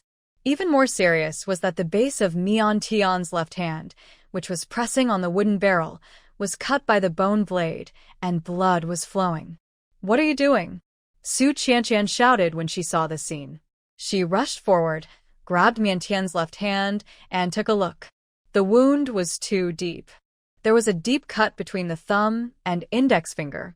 How could he have the heart to do that? "Are you crazy?" Unexpectedly, this time, facing Su Qianqian's concern, Mian Tian simply shook off her hand.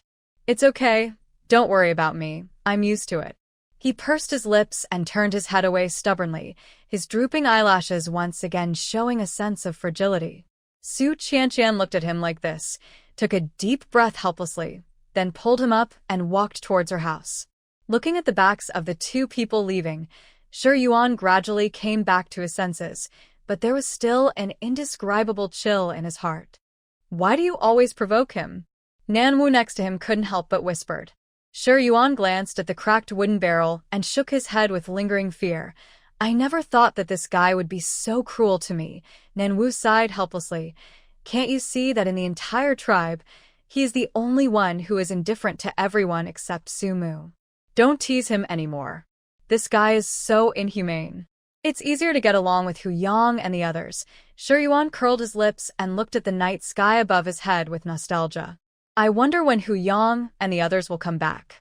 Hu Yang, if you don't come back, Soma will be kidnapped by someone else." Su Qianqian pulled Mian Tian all the way back to her room. She walked very fast, and there seemed to be some anger in her steps. After entering the house, she fetched a basin of water and first cleaned the wound on Mian Tian's hand. After washing away the blood stains, she gave him anti-inflammatory treatment and applied medicine, and finally bandaged it with gauze. Doing all this, Su Qianqian didn't say a word. Mian Tian also let her swing without saying a word. The two faced each other, but remained silent. Finally, it was Su Qianqian who spoke first. "Mian Tian, I know you are very pitiful and that you had a hard time in the past, but please don't hurt yourself casually anymore, okay?" She stared at the gloomy boy in front of her and said word by word, "It is wrong to hurt yourself to win the sympathy of others. Not only is it wrong, it's also perverted. Where on earth did he learn this perverted method? If you do this again next time, I won't care about you." Hearing the last sentence, Mian Tian's pretended calm face finally couldn't hold back any longer. He raised his head abruptly and met her gaze directly. "You want to chase me away again?" He stared at Su Qianqian was dark and persistent, and the madness hidden beneath the calm seemed like it could erupt at any moment. It was the first time for Su Qianqian to look into such eyes. It was also the first time for her to see such a crazy expression on Mian Tian's face. She was stunned for 2 seconds, then smiled helplessly. "I never said I wanted to drive you away. It's just that you are too sensitive and always have such outrageous ideas. Mian Tian, I think you should have noticed that I am different." Similarly, she rubbed her temples and said in a serious tone, "I can also feel the difference between you and other orcs. Let's not break this window paper and live in peace, okay?" Mian Tian lowered his head and stared at the wound on his palm. He didn't know what he was thinking. After a while, he nodded. "Okay." After saying that, he stood up quickly and left the house without looking back. The moonlight from outside the window shone in and naturally sprinkled on the wooden floor like warm flowing water, exuding a cool feeling. Su Qianqian slowly came back to her senses, picked up the medicine box and gauze on the ground, and stuffed them into the space. She turned her head and looked out the window to see what was happening outside. At this late hour, the orcs had already dispersed and returned to their houses to rest. Mian Tian also returned to his house, closed the door and windows tightly. Su Yanyan sighed deeply. "I hope we can always live in peace." It was still too early for her to go to bed. Su Qianqian tidied up the room and went out. She fetched a few buckets of water with the birch bark buckets that the orcs had just made, and then flashed into the boundary stone space. Looking at the endless fertile land in front of her, Su Qianqian put down the small bucket in her hand, took out a handful of spiritual rice, and prepared to start farming. In the modern world, Su Qianqian would sow rice seedlings in the fields with her grandparents every spring, so she was quite familiar with growing rice. Although lingmi rice is a thing from the world of cultivation, it is still rice, and the ways of growing it should be similar. Su Qianqian thought about it, but was still a little uncertain, so she took out a handful of ordinary rice that she had bought in the modern plane from her storage ring. She prepared 2 buckets of water. The spiritual rice and ordinary rice in her hands were in the state of unsprouted rice grains and could not be planted directly. They needed to be soaked in water for a period of time until the rice grains sprouted before they could be used to cultivate rice seedlings. After soaking the spiritual rice and ordinary rice in 2 buckets of water respectively, Su Qianqian left the boundary stone space. In addition to conducting a control experiment on spiritual rice and ordinary rice, she also wanted to test whether there was any difference in time between the boundary stone space and the outside world. Generally speaking, according to the routine in novels, there is often a huge time difference between the space and the outside world. For example, 1 year has passed in the space, but only 1 day has passed in the outside world. With such a huge time difference, the protagonist of the novel can practice in the space for hundreds of years and become invincible after coming out. Su Qianqian took out her cell phone and checked the time. It was 2 minutes past 9 in the evening. She calculated the time and waited until 10 minutes past 9 before she re-entered the realm stone space. There were 2 buckets right at her feet. She looked down and saw that the rice grains in the right bucket had indeed sprouted. Under suitable temperature conditions, it takes about 3 days for rice grains to germinate. That is to say, she stayed in the outside world for 8 minutes, and 3 days had passed in the realm stone space. No wonder those vegetables and fruits grow so fast. Su Qianqian glanced at the endless array of vegetables, fruits, and melons in front of her and shook her head helplessly. In a flash, she looked at the bucket on the left. Unexpectedly, the spiritual rice inside did not sprout. Is it because there is not enough time? Lingmi rice is a spiritual creature in the world of immortal cultivation, so it may take a longer time to soak and germinate. So, Su Qianqian flashed out of the space again. She waited for half an hour before re-entering the realm stone space, thinking that such a long time had passed and the spiritual rice should have sprouted by then. But the reality is, it still hasn't sprouted. The lingmi rice lay quietly in the bucket, with no signs of sprouting. Could it be that this magical rice really cannot be planted? And be the case. If it really cannot be sown, then how do people in the cultivation world cultivate spiritual rice in large quantities? Or ask that big boss in the realm of cultivation? Su Qianqian thought about it, left the realm stone space, and returned to the room. She sat on the bed, hugged a pillow, and after hesitating for a while, she opened the plane trading system and clicked on the chat bar of the big boss in the cultivation plane. Who cares? Always afraid of this and that. Isn't her life as a dimensional merchant too frustrating? Hello, may I ask you something? She tried to keep her tone tactful and polite. But is it possible that this big guy is too busy to deal with her? Just as I was thinking about it, the other party replied instantly. What is it? Su Qianqian was slightly surprised, but he actually replied to her, and within seconds. Aren't people in the world of cultivation supposed to be very busy? Is this big guy guarding the plane trading system all day long and replying as soon as he sees a message? In order not to waste the other party's time, Su Qianqian quickly sent a message. Big boss, I would like to ask, how do you cultivate the spiritual rice in your cultivation world? The food I gave you before wasn't enough? Enough, Su Qianqian said quickly. It's just that I want to cultivate it myself and see how it goes. You don't have spiritual energy, so it's impossible to cultivate it successfully. The other party answered very straightforwardly. You mean you need spiritual energy? Su Qianqian grasped the key point instantly. She subconsciously looked around her own boundary stone space. There was no spiritual energy on the Beast World continent, but there must be no shortage of spiritual energy in her boundary stone space. The plane trading system before, the boundary stone space has extremely rich vitality, which is an existence higher than spiritual energy. It is very primitive and can be understood as the origin of spiritual energy, which is equivalent to the existence of high-level spiritual energy. You need soil and spring water rich in spiritual energy to grow spiritual rice. The richer the spiritual energy, the better the quality of the spiritual rice. The man on the other side paused, and then said, "Although the spiritual rice I gave you is not of the highest quality, it is enough for you to eat. Your physique cannot withstand high-quality spiritual rice, otherwise you will explode and die. Remember, don't be greedy, just eat the right amount." Shukyankyam sighed helplessly. She knew this, but she couldn't just sit there and wait for the family to run out of money. As a person who has lived in the countryside since childhood, farming is engraved in my genes. Food is the primary need of the people. No matter at any time, food is the foundation of survival. No one will complain about having too much food in their reserves. What's more, she has such a large piece of land, it would be a waste if she didn't use it to farm. If you really want to grow spiritual rice, it's not impossible. Seeing that Su Qianqian didn't reply for a long time, the other party finally spoke. First, you need a spiritual field space full of spiritual energy. She has this. The boundary stone space is ready. Secondly, you need to have soil that is full of spiritual energy.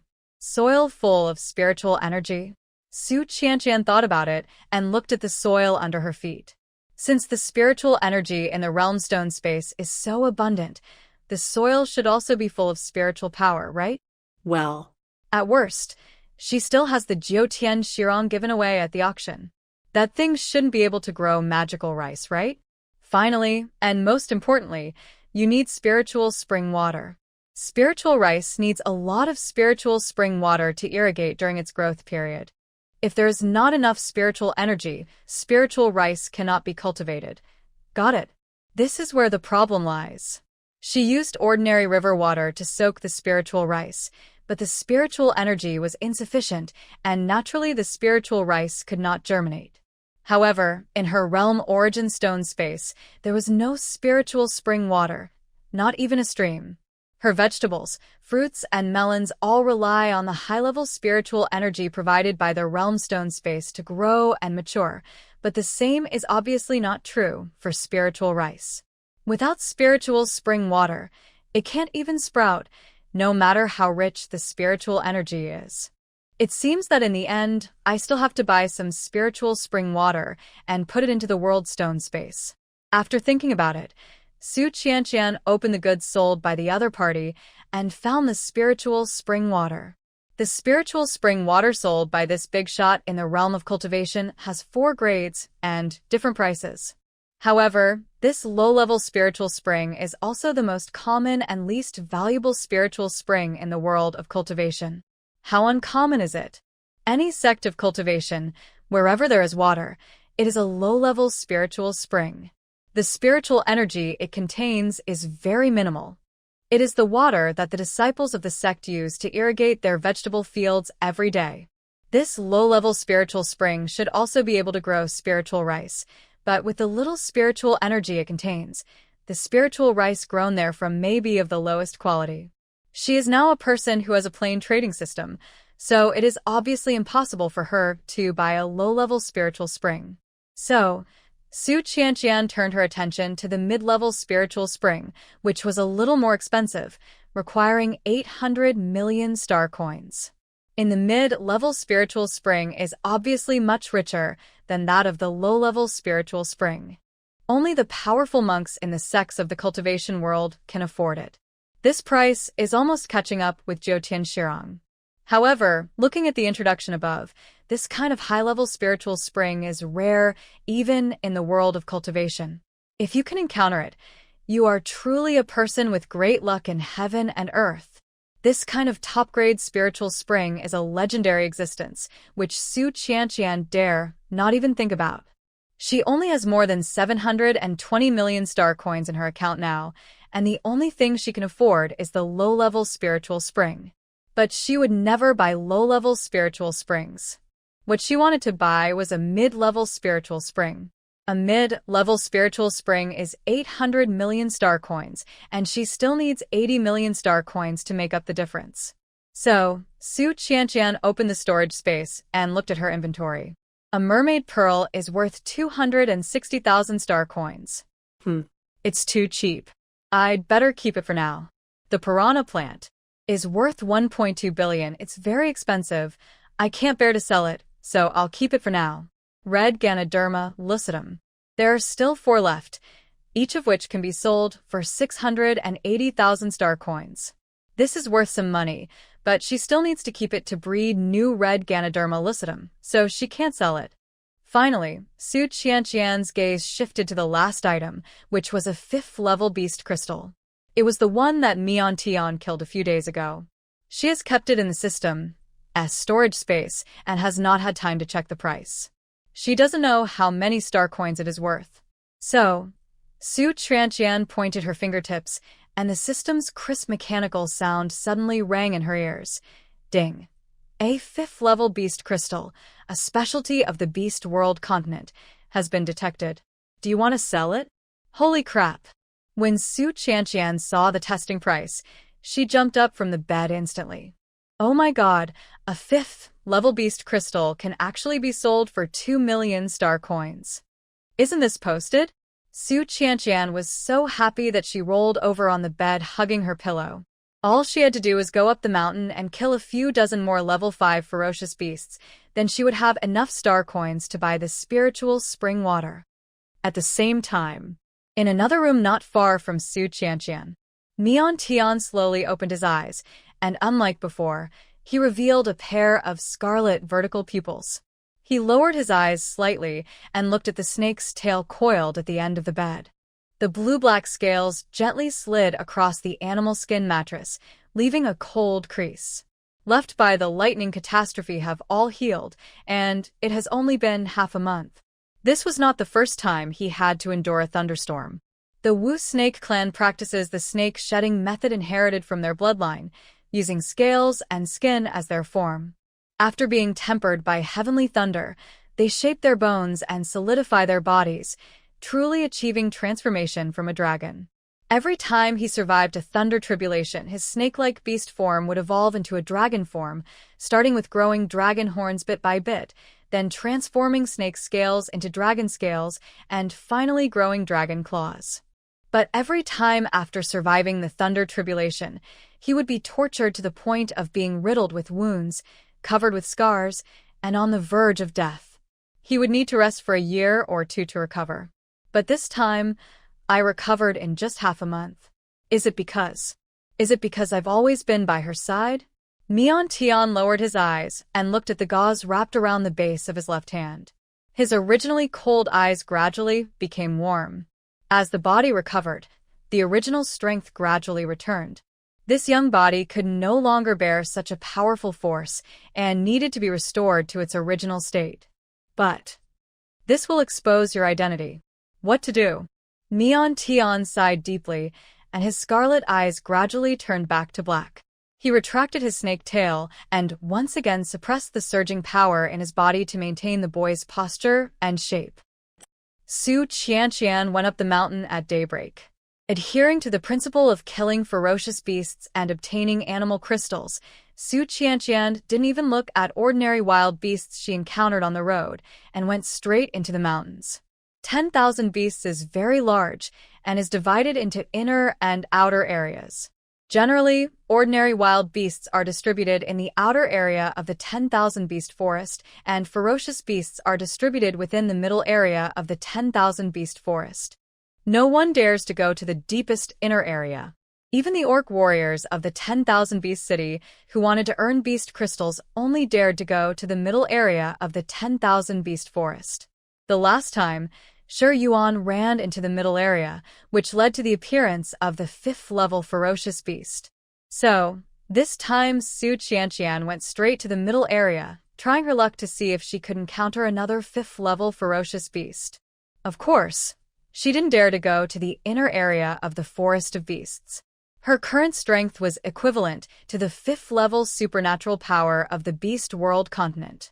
If she encountered a 7th or 8th-level ferocious beast, she would be finished. However, after walking around in the deep forest for several rounds until the sun rose directly above her head, Su Qianqian only encountered 2 3rd-level ferocious beasts, and there was no trace of any 5th-level ferocious beasts. Alas, she has bad luck. The 5th level ferocious beasts is higher than that of ordinary orcs. They have their own territory and will hide their edge and not easily expose themselves to the enemy, unless you take the initiative to provoke it. Therefore, if you want to find a 5th level ferocious beast, you need a certain amount of luck. Su Qianqian looked at the sun above her head and touched her stomach, which was rumbling with hunger. She had been walking around for the whole morning and had not encountered a 5th level ferocious beast. She wondered how Shi Yuan had provoked a 5th level ferocious beast last time. Could it be that his troublemaking nature makes it easy for him to provoke these powerful guys? Why don't we catch him and try?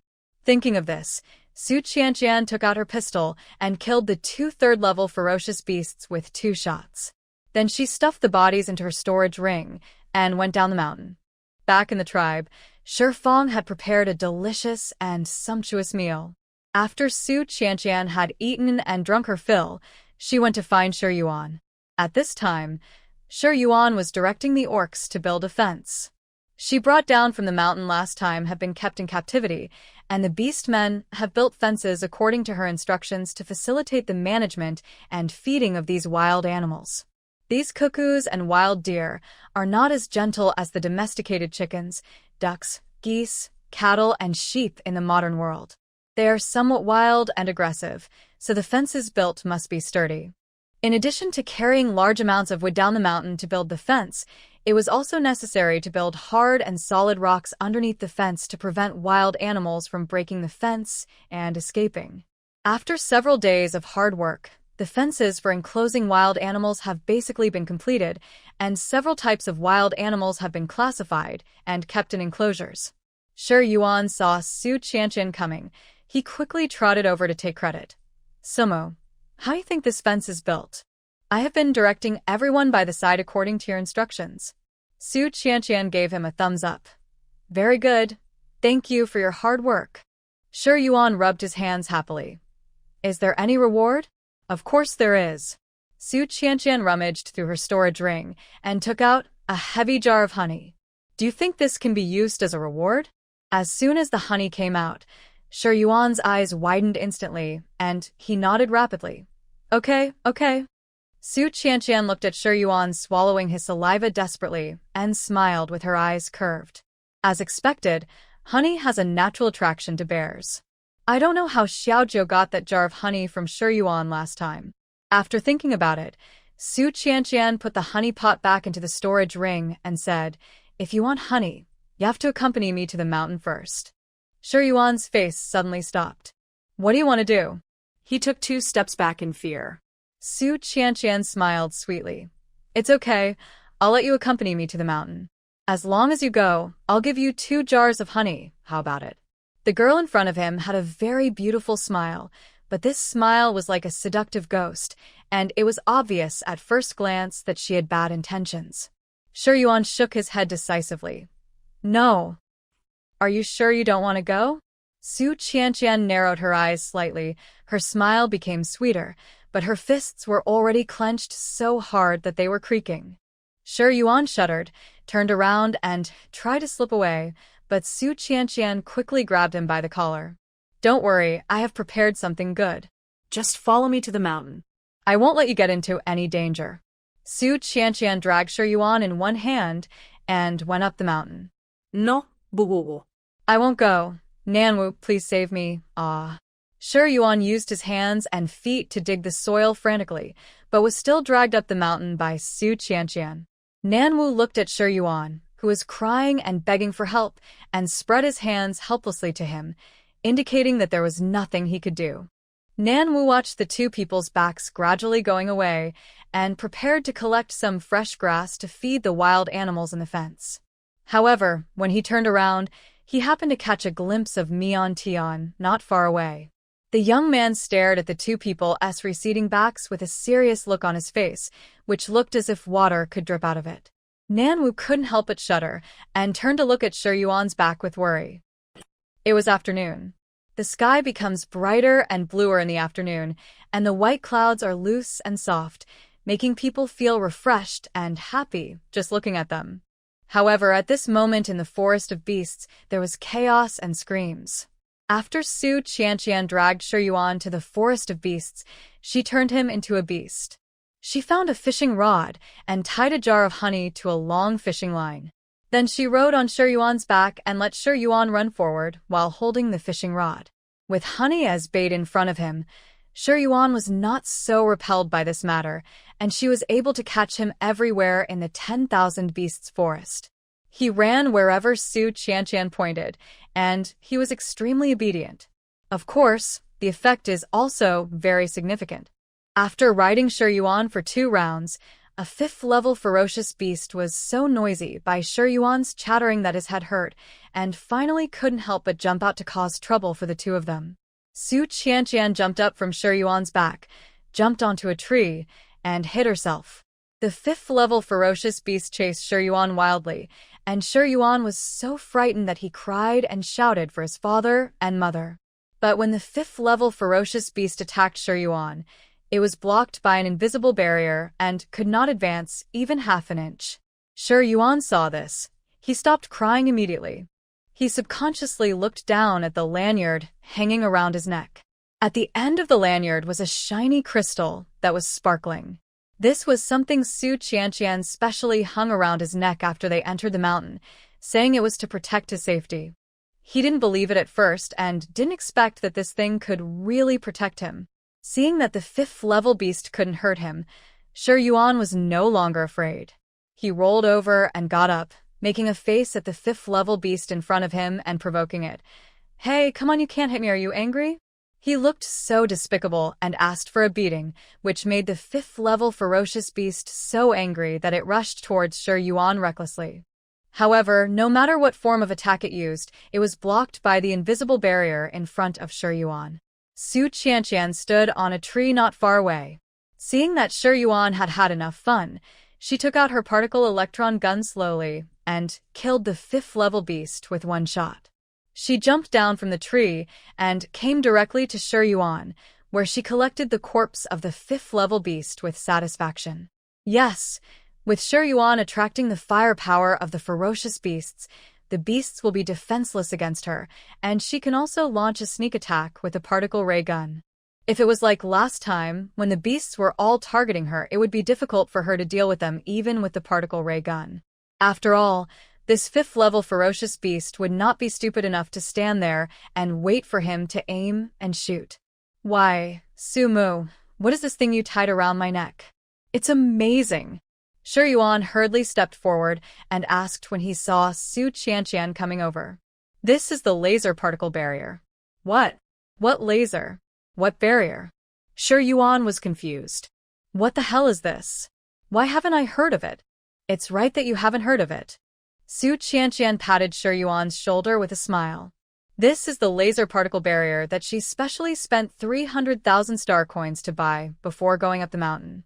It can generate an invisible barrier out of thin air to resist all attacks from the outside world and protect the people inside tightly. It is comparable to the Vajra shield in the world of cultivation. But this laser particle barrier also has flaws. It needs to be charged with the specialty of the interstellar plane, the star core. It has sufficient energy each time and can resist all attacks from the outside world below the 8th level of supernatural power. It is a very good escape weapon. Here, this is a reward for you." Su Qianqian took out a jar full of honey and handed it to Shi Yuan. Shi Yuan's eyes lit up, and just as he was about to take it, Su Qianqian took the can and said, "Change back to your bear form and take another stroll. I'll give you 2 cans when you're done." Shi Yuan. So, amidst the screams, Su Qianqian once again killed a 5th-level ferocious beast. In just this afternoon, I obtained 2 5th-level beast crystals, which added up to 4 million star coins. It was really cool. Shi Yuan's troublemaking physique is simply too useful. Touching the beast crystal in her hand, Su Qianqian couldn't stop smiling. At this moment, Shi Yuan was lying on the ground, gasping for breath. He was really tired. Although he was protected by the laser barrier, he was still afraid when the 5th-level ferocious beast concentrated its firepower to chase and pounce on him. He was exhausted from running away in fear all the way. Seeing Shi Yuan collapsed from exhaustion, Su Qianqian quickly and considerately handed him 2 jars of honey and comforted him with a smile. Okay, okay, I won't torture you anymore. Today's mission is completed. Let's go back to the tribe. Hearing the words, return to the tribe, Shi Yuan jumped up from the ground excitedly, picked up 2 cans of honey and rushed down the mountain, as if he was afraid that Su Qianqian would change her mind the next second. No, wait a minute. Give me back the laser particle barrier first. Su Qianqian ran after him. We returned to the tribe. As usual, Shi Fang prepared dinner and was waiting for them. As soon as Shi Yuan saw Nan Wu, he threw himself on him with tears in his eyes, crying about Su Qianqian's inhumanity and abusing bears. Nan Wu was helpless against his howling and simply pointed at Mian Tian, who was standing not far away. Shi Yuan looked over and instantly met Mian Tian's gloomy black eyes, and his back suddenly felt cold. Stop howling. Look at the look in Mian Tian's eyes. It seems like he wants to eat you. Nan Wu reminded in a low voice. Can you blame me for this? Shi Yuan immediately retorted in a low voice. It was Sumo who insisted on asking me to go up the mountain. If he was jealous, he should learn from Huyang and pester Sumo. Why is he glaring at me? Humph, if you can't learn to be as shameless as Huyang, then don't be jealous and blame others. Shi Yuan snorted softly, stopped howling while holding Nan Wu, and went to ask Shi Fang for food. After Su Qianqian finished her dinner, she threw the 2 5th-level ferocious beasts and 2 3rd-level ferocious beasts that she had hunted during the day to the tribesmen for disposal. Anyway, she had already taken the beast crystals, and the remaining beast corpses were of no use to her. She was not good at dissecting the corpses or scraping the skins, so it was better to leave it all to the beast men. She was going to go back to the house and put all the beast crystals she had obtained today on the system mall. However, just as she reached the door, it suddenly could not be opened. Su Qianqian was stunned. Could it be that something was stuck? Just as she was about to push hard, a cold body suddenly leaned against her from behind. Why do you want to collect beast crystals so much? The young man's voice sounded faintly from behind, as if it was pouring into the ear, with a hint of coldness like ice water. Su Qianqian was stunned when she heard this, and stopped pulling out her gun. She turned around to look at Mian Tian, but the boy grabbed her lower back. Don't look at me. Su Qianqian was even more stunned when she heard this. What's wrong with this guy?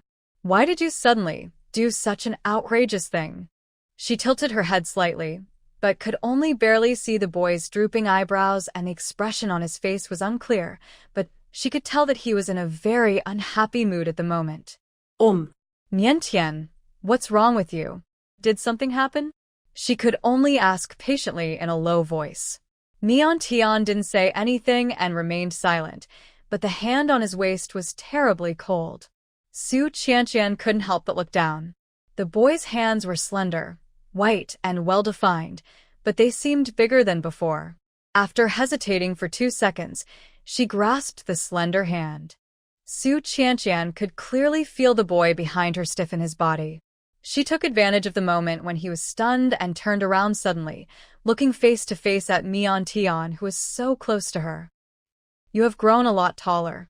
Mian Tian was stunned and lowered his head suddenly to avoid Su Qianqian's gaze. Su Qianqian smiled and comforted him. What are you afraid of? Growing taller is a good thing. Don't be so shy. However, as she spoke, she looked up and down Mian Tian's body and said, You've grown too fast, and your clothes have become too small again. Hearing this, Mian Tian finally spoke. You won't hate me because I've grown up, right? Su Qianqian was a little confused by this question. Why should I hate you because of this? Mian Tian took a step forward, looked her straight in the eyes, and said, I mean, if I completely transform into an adult male orc in the future, you won't hate me for it, right? Of course not. Su Qianqian quickly shook her head. This distance was a little too close. In the past, Mian Tian was only as tall as her shoulders, but now he was as tall as her shoulders. He stared at her face to face from a close distance. His black eyes were filled with emotions that she couldn't understand, making her feel uncomfortable for a moment. She took 2 steps back, but her back was against the door, and she had no way to retreat. Su Qianqian had a headache. Before Miantian could get any closer to her, she quickly reached out and placed her hand on his chest. I swear, she said word by word, no matter what you become in the future, I will never hate you. After these words were spoken, Miantian's expression became noticeably more relaxed. He took a step back, leaving some breathing space for Su Qianqian, who was almost forced to the door. Su Qianqian let out a long sigh, but her eyes unconsciously looked at Miantian. What was wrong with this kid? Why was he so afraid of her seeing him grow up? Suddenly tonight was like giving her a shot of prevention. Okay, don't think too much. I won't hate you for that kind of thing. You didn't do anything wrong, Su Qianqian said, and just as she was about to pat Miantian's shoulder to comfort him, she found that his shoulders had become very broad and had already broken the shoulder line of his clothes. She held her forehead helplessly. This kid had such a hard time dressing. Let's go, I'll find you some new clothes. Su Qianqian pushed the door open with her backhand, but was stunned the next second. No, can this door be opened? Then why couldn't it be opened suddenly, just now? She subconsciously glanced at Miantian beside her. Could it be this guy who did it? Miantian seemed not to feel Su Qianqian's gaze and walked into her room calmly. He looked much better than before. Su Qianqian frowned in frustration. She couldn't find any evidence now, so she would wait until she found it later. She closed the door with her backhand and took out a brand new set of clothes from her storage ring. They were still linen-colored long shirts and trousers. These were all bought from her friends in the modern plane. She had no shortage of any type of clothes. Change quickly. Su Qianqian threw her long shirt and trousers on the bed, then turned her back and stood by the window. There was a rustling sound of clothes rubbing against each other behind me. I don't know whether it was intentional or not, but Miantian changed his clothes exceptionally slowly this time. Su Qianqian's legs were sore from standing in front of the window, but he was still changing. I shouldn't have let him into the house just now. I should have just thrown the clothes to him and let him go back to his room to change. Su Qianqian felt extremely regretful. Just when she was about to speak out to urge him, Miantian behind her finally spoke. It's ready. Su Qianqian immediately turned around and said, Go back to your room as soon as you are done changing. He suddenly stopped talking halfway through. No? Why does this dress look so much smaller when I put it on? It's like it shrunk. Su Qianqian frowned and glanced at the clothes on Miantian. The size should be correct.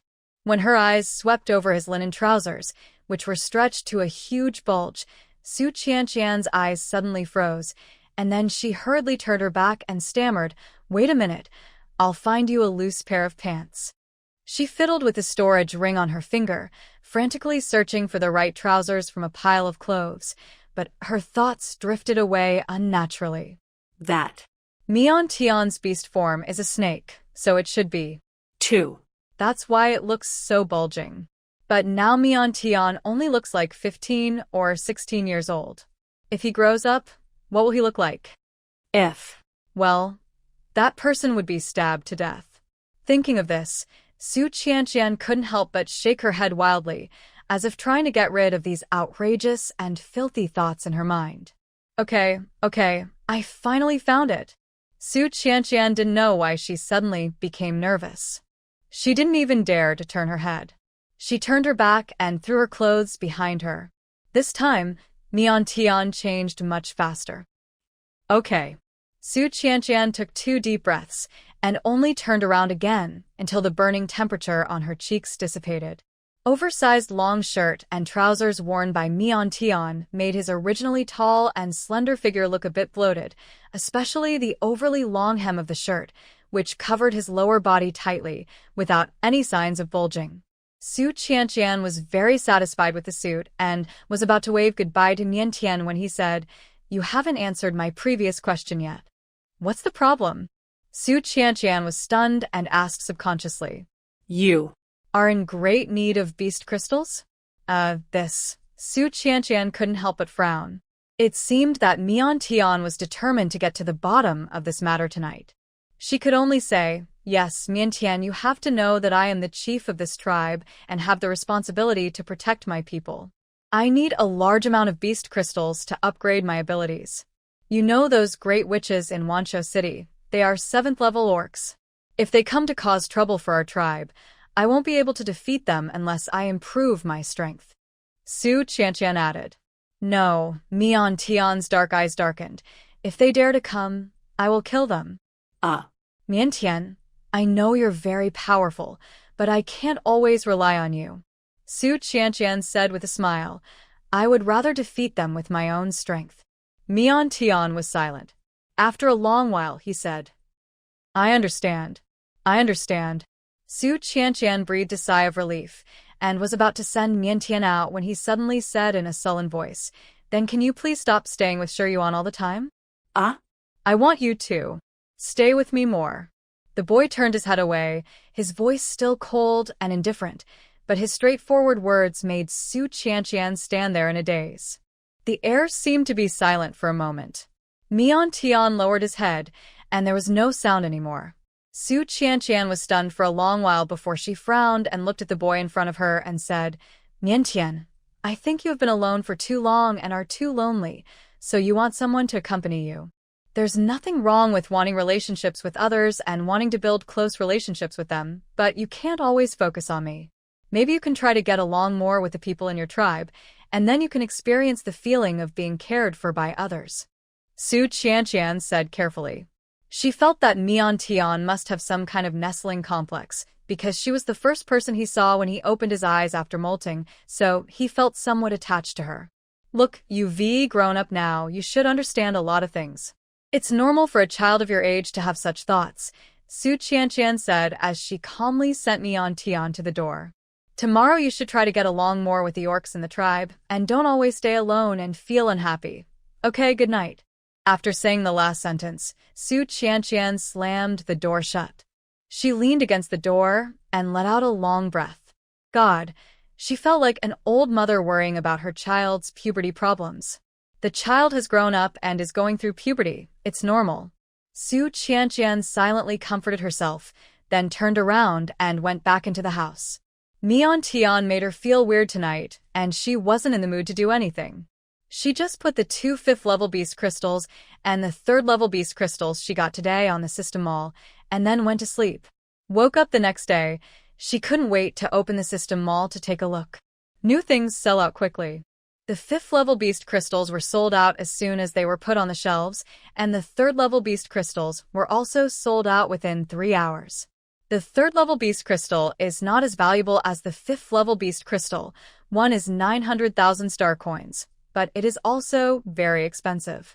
2 3rd-level beast crystals earned her 1.8 million star coins. Together with the 2 5th-level beast crystals, she earned a total of 5.8 million star coins last night. She could not even imagine earning so many star coins in one day in the past. Su Qianqian felt that she was getting closer and closer to her goal of buying spiritual spring water. She left the house in a very good mood. It was already bright outside, and the tribe got up very early. They gathered together, talking and laughing. Some were making soap, some were scraping animal skins and kneading animal tendons, some were making leather boots, and more were using birch bark to make small barrels, wooden boxes, chests, and the like. Everyone now has more food than they can finish eating, and fewer people go up the mountain to hunt, but they cannot sit still, and go up the mountain to collect birch bark and make various products. Su Qianqian later found time to teach the orc how to make wooden boxes and chests with birch bark, and the orcs soon learned how to do it. Now, these birch bark products are placed in almost every room where orcs live. Wooden boxes are used to store miscellaneous items, and boxes are used to store animal skins, leather boots, and the like. The rooms are clean, tidy, and are no longer cluttered and messy like before. It can be said that under the leadership of Su Qianqian, the life of the tribe has become better and better. Everyone has changed from being mountain cave dwellers who couldn't even use chopsticks at the beginning to civilized people who can eat with bowls and chopsticks, keep clean, and love to live in houses. Especially after the invention of soap, everyone seems to have fallen in love with taking a bath and takes a bath at least once a day. After taking a shower with soap, the whole body feels much more comfortable, indescribably refreshed and relaxed. Moreover, the body smells good after taking a shower, without the previous sweat smell. The orc likes this feeling very much. But there are also bad things. Ever since the orcs went to the mountains to peel birch bark in large numbers, the consumption of bone blades in the tribe has increased significantly. The bone blade is too hard and too brittle, making it very inconvenient to use it to peel birch bark. The orcs have strong hands, so it is inevitable that the bone blade will be broken if not careful during use. Also, although the bone blade is sharp, it can only be used to cut and dissect small prey, but not large prey. Therefore, bone blades are consumed the most in the tribe now, and the orcs have to take out some time to pick out suitable animal bones and polish them into new bone blades. Well, speaking of it, in the beast world, the tools used by orcs are all stone tools, or tools made from animal bones. These tools are not very strong, durable, or particularly sharp. If I had iron tools, I don't know if there are any iron mines or something like that in this beast world. As Su Qianqian thought about it, her eyes couldn't help but look towards the mountains in the distance. You go hunting in the mountains next time. After thinking about it, Su Qianqian withdrew her gaze and looked at Nan Wu, who was standing beside her, and asked, "Nan Wu, have you seen Shi Yuan?" Nan Wu shook his head subconsciously. No. Su Qianqian narrowed her eyes. It's not good to lie. Nan Wu. He was hiding in the sheepfold. Thank you very much. Su Qianqian strode towards the fence where the cully-horned long-wool sheep were kept, and took out a fishing rod from her storage ring. As usual, a jar of honey was tied to the lower end of the fishing line. She threw the honey into the sheep pen neatly. In less than a second, Shi Yuan took the bait after smelling the scent. Su Qianqian was quick-witted and quick-handed. She grabbed his collar and pulled him out of the sheep pen and headed up the mountain. All along the way, there were sounds of ghosts crying and wolves howling. Whoa, Sumo, you have such a cruel heart. How could you bear to do this to me? Whoa. And Nanwu, you are such a heartless guy. You actually betrayed me. Su Qianqian turned a deaf ear to him, took out the laser particle barrier and put it around his neck, then sat on his bear's back. Let's get started. 10,000 Beasts Forest has been very uneasy lately. From time to time, there are always bursts of howling sounds, and then some third, fourth, and even fifth-level ferocious beasts disappear inexplicably. After several days in a row, the ferocious beasts in the 10,000 Beast Forest were terrified and dared not go anywhere.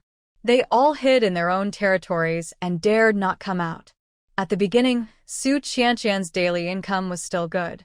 Relying on Shi Yuan's troublemaking physique, she could harvest 4 or 5 fifth-level ferocious beasts in a day. This is because the particle ray gun can only fire a maximum of 5 beams. If there is no such limitation, she can hunt more ferocious beasts every day. But after a few days, the ferocious beasts learned their lesson. No matter how many times she took Shi Yuan for a walk in the woods, the beasts would hide and not come out. There is no other way. This method can only be put on hold temporarily. Shi Yuan was the happiest about this. Finally, he no longer had to be forced by Su Qianqian to face those terrifying and brutal beasts. After returning to the tribe, Su Qianqian laid out all the beast crystals she had harvested in the past few days. The first and second level beast crystals were the most numerous, nearly 60 in total. In the Forest of Beasts, first and second level ferocious beasts are very common. She would not let them go if she saw one and would directly kill them with her supernatural powers. In addition, although there were fewer third and fourth level ferocious beasts encountered, we still harvested 50 or 60 beast crystals. What's left are 5th level beast crystals, only 34 of them. 5th level beasts are too intelligent. Without special means to lure them out, they will stay hidden in their territory and not come out. This time, Su Qianqian did not rush to put all the beast crystals on the system mall, but picked up a 5th level beast crystal and held it in her hand, ready to absorb it.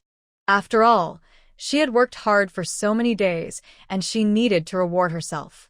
Tightly in her hand, Su Qianqian closed her eyes. After spending such a long time together, she later discovered that her way of absorbing beast crystals was different from that of the beast men. The orcs did not absorb the beast crystals by holding them in their hands like she did, but by swallowing them into their stomachs. The energy contained in the beast crystals was absorbed from the stomach like food. She couldn't say whose method was more accurate, but Su Qianqian couldn't swallow the beast crystal directly. This beast crystal is like a stone growing in the head of a ferocious beast. It is hard and hard, not to mention whether it can be bitten or not. As the level of the ferocious beast increases, the beast crystal condensed in its head will become bigger. A first-level beast crystal is only the size of a thumb, which is easy to swallow. But for a fifth-level beast crystal, Su Qianqian almost had to use her entire palm to wrap it. How could she swallow it? And she was not sure whether her stomach could absorb these animal crystals. So, to be on the safe side, Su Qianqian chose to absorb the beast crystals in her own way.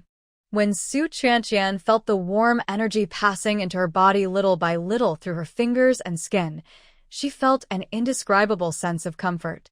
In her body were gradually expanded and strengthened, flowing continuously to her lower abdomen, gathering there, and then flowing from there to the 8 extraordinary meridians in her body, slowly strengthening her body. She felt as if she was in a warm ocean, with the water flowing slowly through her body. Su Qianqian squinted her eyes comfortably and then opened them.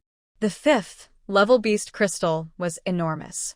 It took her more than 10 minutes to absorb all the energy inside. But after absorbing this fifth-level beast crystal, she did not feel that her abilities had increased much. I think it is because her ability level was originally at level 5, so beast crystals of the same level naturally did not improve her much. If she wanted to improve it a lot at once, she could only absorb beast crystals above level 5. However, she had never seen a beast higher than level 5 in the Forest of Beasts. Su Qianqian couldn't help but sigh. No wonder it was said that the gap from the 5th-level supernatural power to the 6th level was difficult to cross. Even the 4 city lords had been stuck at this stage for many years. Those 4 great wizards were able to cultivate 7th-level supernatural powers, not only because they were far superior to others in talent, but also because they had incredible luck and hundreds of years of painstaking practice. Speaking of this, Su Qianqian became more and more curious. How did the city lord of Wanshou City cultivate to such a high level? But considering the terrifying thunder, the process wouldn't be that easy. Su Qianqian withdrew her thoughts and looked at the beast crystal on the table again. Since the 5th-level beast crystals did not bring much improvement to her, the remaining 3rd and 4th-level beast crystals would bring even less improvement. Su Qianqian did not plan to keep them for absorption, and instead put them all on the system mall for sale. This beast crystal is unique to the beast world. For merchants from other planes, it is a very rare and scarce item, so it sells very quickly. The 34 5th-level beast crystals were sold out as soon as they were put on the shelves, and we will have to wait for a while for the remaining 3rd and 4th-level beast crystals. Su Qianqian looked at the rapidly growing balance in her account and couldn't help but smile. Once all the beast crystals were sold, she would have enough star coins to buy the spiritual spring water. At this moment, the friend chat dialog box of the plane system suddenly lit up and an unfamiliar chat interface popped up. Hello. Su Qianqian was stunned for a moment. Then her eyes suddenly widened. Did she see? It's the Divine Plane. A message from a plane merchant in the Divine Plane. Su Qianqian took a deep breath and quickly replied. Hello. What can I do for you? I want to buy some soil from the beast world from you. Su Qianqian. What? What to buy? Buy soil? Did she see it right? It's like this, little Lingji said she missed her hometown and friends. I couldn't find the familiar smell in the divine world here, so I wanted to buy some soil from you where little Lingji lived before. Small Lingji? Could it be the 1,000-year-old Ganoderma, lucidum? Su Qianqian realized that this businessman from the God Realm was the God Realm boss who had bought the Millennium Ganoderma King at the auction for 700 million star coins. But this she is very strange. Shouldn't it be it? Could it be that the 1,000-year-old Ganoderma lucidum King really turned into a spirit and took the form of a human? Thinking of this, Su Qianqian swallowed hard and quickly typed a reply. Please wait a moment. I will go find soil for your little Ganoderma lucidum now. Thank you. After turning off the plane system, Su Qianqian rushed out of the room without stopping. But she stopped after taking just 2 steps. That 1,000-year-old Ganoderma lucidum king lives in the Misty Forest. Does she have to go to the Misty Forest to find soil now? But this is the Wanshou City area, which is a long way from the Misty Forest. It will take at least a month or 2 to get there. Su Qianqian scratched her head in distress. She had been gone for 2 months. The tribe was in the development stage now, and she couldn't leave for such a long time. If those city lords and witches took advantage of her absence to attack the tribe, it would be a disaster. What to do? How about sending someone to the Misty Forest? Thinking, Su Qianqian's gaze fell on Mian Tian, not far away. I have been busy going up the mountain to hunt 5th-level ferocious beasts these days, and have not found time to check on Mian Tian's situation. But now it seems that he hasn't changed at all since the heart-to-heart talk that night. He is still cold and aloof, doesn't smile or like to talk, and still doesn't get along with the orcs in the tribe. But compared to before, he never came to see me again. He would go up the mountain alone, and be gone for the whole day. When he came back, his body was clean, without even a trace of blood, but he could produce one corpse of ferocious beast after another. These ferocious beasts are at least level 3, and at most level 5. He took the beast crystal, left the murderer's body to the orcs of the tribe, and left without saying a word. Su Qianqian couldn't help but sigh as she watched. At least he had found something to do now, and no longer had to sit alone in boredom. A person is used to being alone, he will always have wild thoughts. Su Qianqian shifted her gaze, and walked towards the group of people from Shifeng not far away. Shi Yuan saw her coming. He jumped 3 feet high, and wanted to run away reflexively. Su Qianqian saw this, and helplessly held her forehead. Don't be afraid. I'm here to find Shifeng this time. Oh? Shifeng, who was peeling potatoes nearby, stood up and said, Chief Su, what do you want to talk to me about? That's it. Su Qianqian rubbed her hands and asked a little embarrassedly, do you have time recently? Shifeng subconsciously glanced at the half-peeled potato in his hand and said, what does Chief Su want me to do? Actually, I want to send someone to help me go to the Misty Forest and dig some soil back.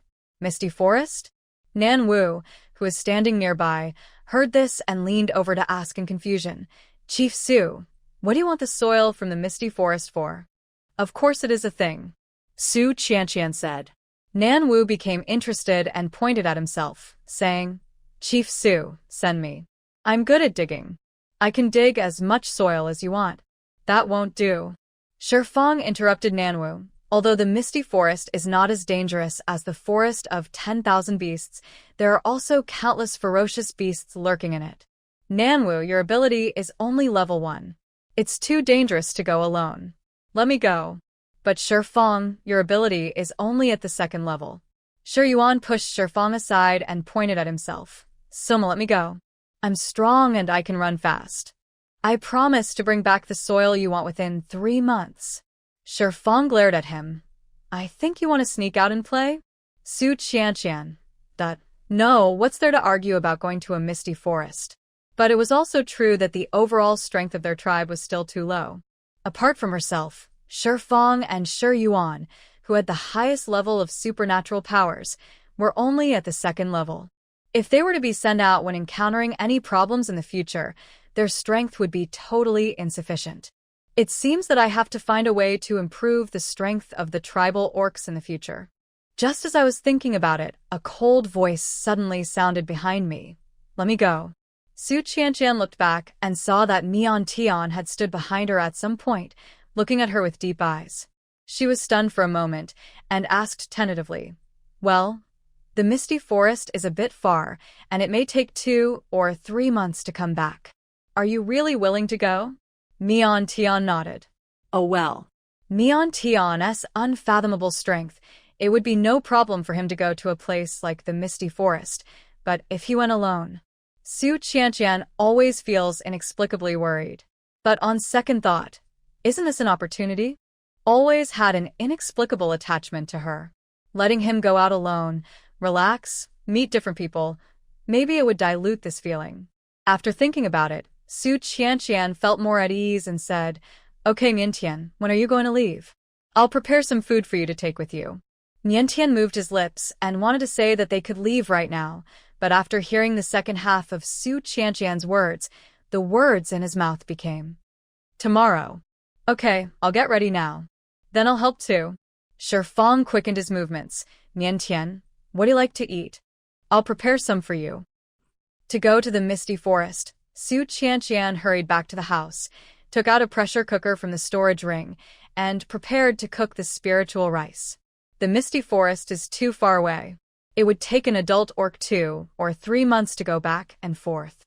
Mian Tian is still an underage orc and is slower, so it would probably take even longer. She needs to prepare some food that is easy to carry and filling. Lingmi rice is the best choice. It is comparable to the fasting pill in the world of cultivation. One meal of it can keep you from feeling hungry for a long time. She needs to prepare more. Niantian will set off tomorrow.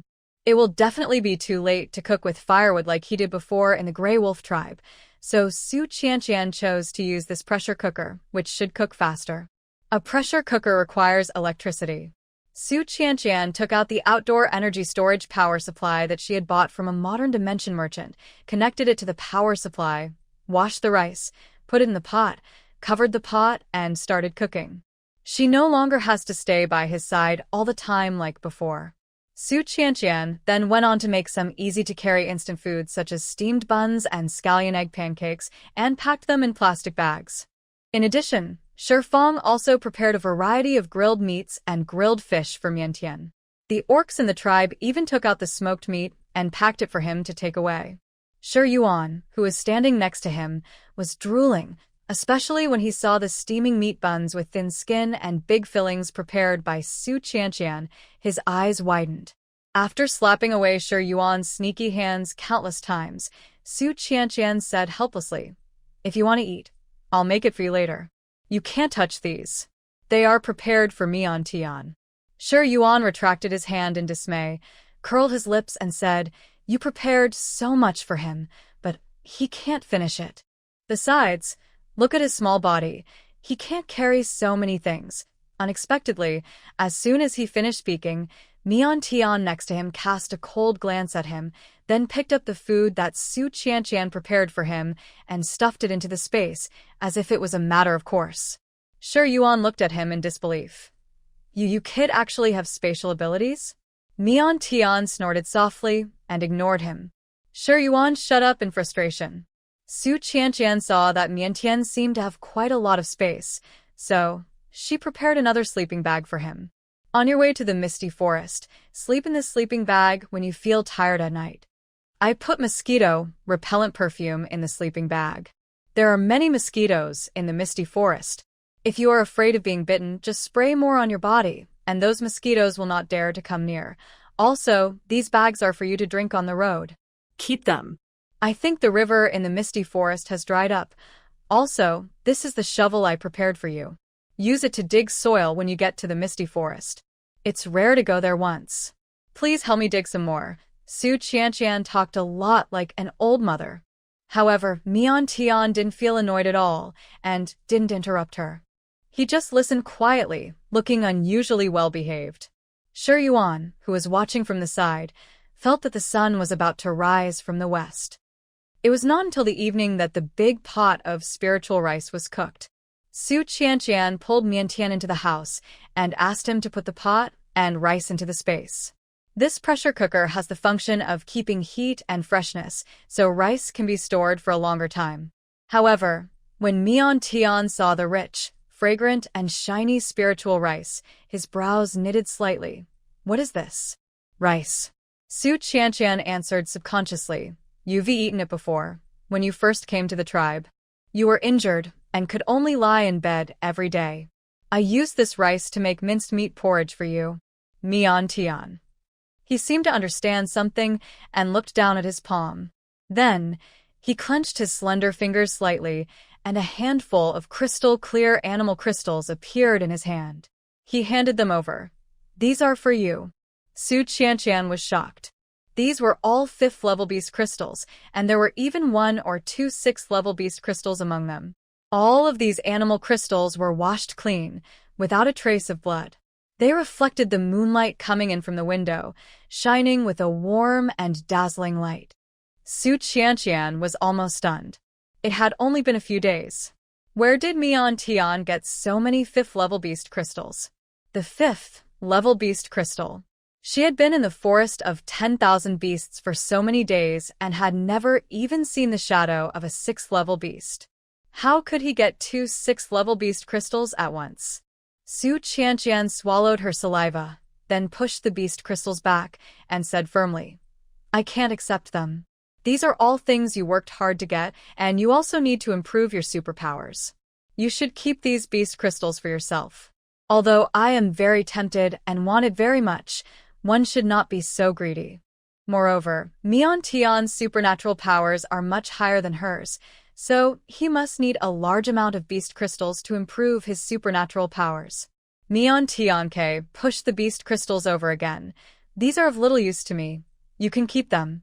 Su Qianqian shook her head and still refused to accept it.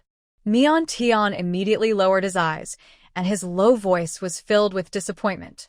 "So, you dislike the things I gave you? Shuqianqian. If you don't like them, then there is no need for these things to exist." After saying that, a faint blue flame appeared in the other palm of Mian Tian's hand. Su Qianqian was so frightened that she rushed over and held his hand. "I want it. I want it. Don't be impulsive, I'll take it. My goodness, this is her room. If a fire breaks out, it will be the end of her." Mian Tian calmed down and curled the corners of his lips almost imperceptibly. Sulian yan vipet hersivet. Mian Tian was such a crazy guy.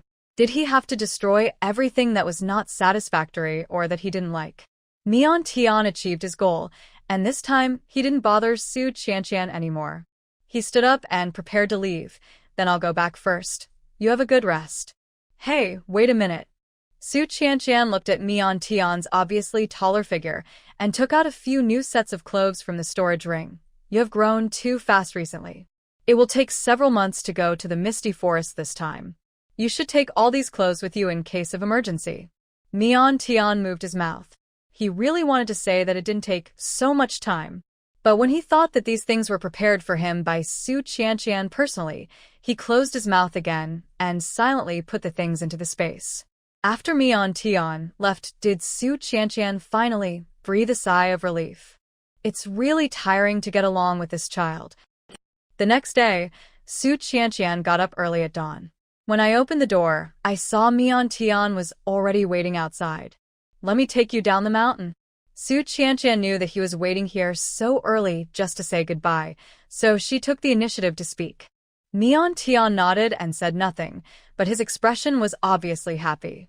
Su Qianqian said hello to Shifeng and led Mian Tian down the mountain. The two of them walked out of the forest of beasts. Along the way, the two did not have much verbal communication and remained silent. Finally, it was Mian Tian who took the initiative to speak. "Let's do it here." Su Qianqian said, "Okay, I'll drop you off here. Be careful and stay safe on the road." Mian Tian nodded.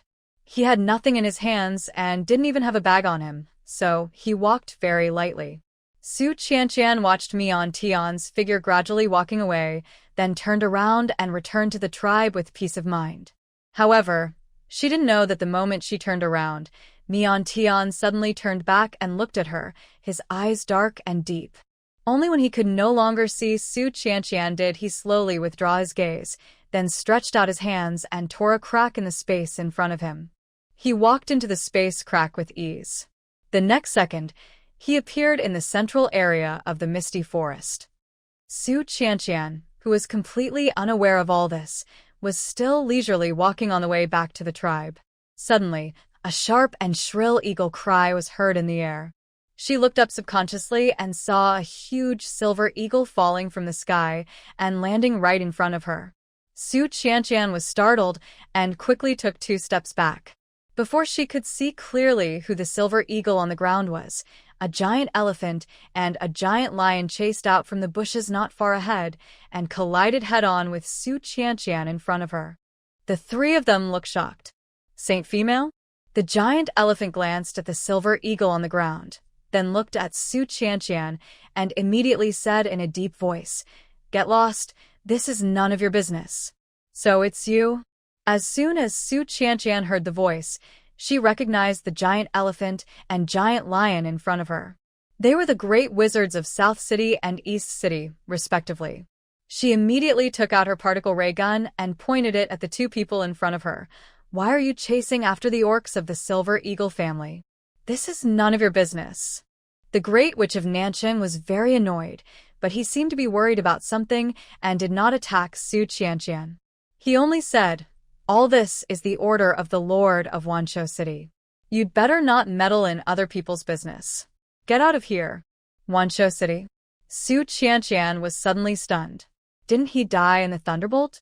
He is the newly appointed Lord of Wanshou City. The Great Wizard of East City added. He was not as irritable as the Great Witch of South City, and his emotions were much more stable. Since you are a holy female, we can pretend that we didn't see you this time. You'd better leave quickly and don't worry about the affairs of the City of Beasts. Su Qianqian glanced at the wounded silver eagle lying on the ground, his life or death unknown, and smiled coldly. Why should I care? You, the Great Wizard of Nancheng, was so angry that he swung his trunk over. Su Qianqian quickly retreated, pulled the trigger quickly, and a particle beam was fired out.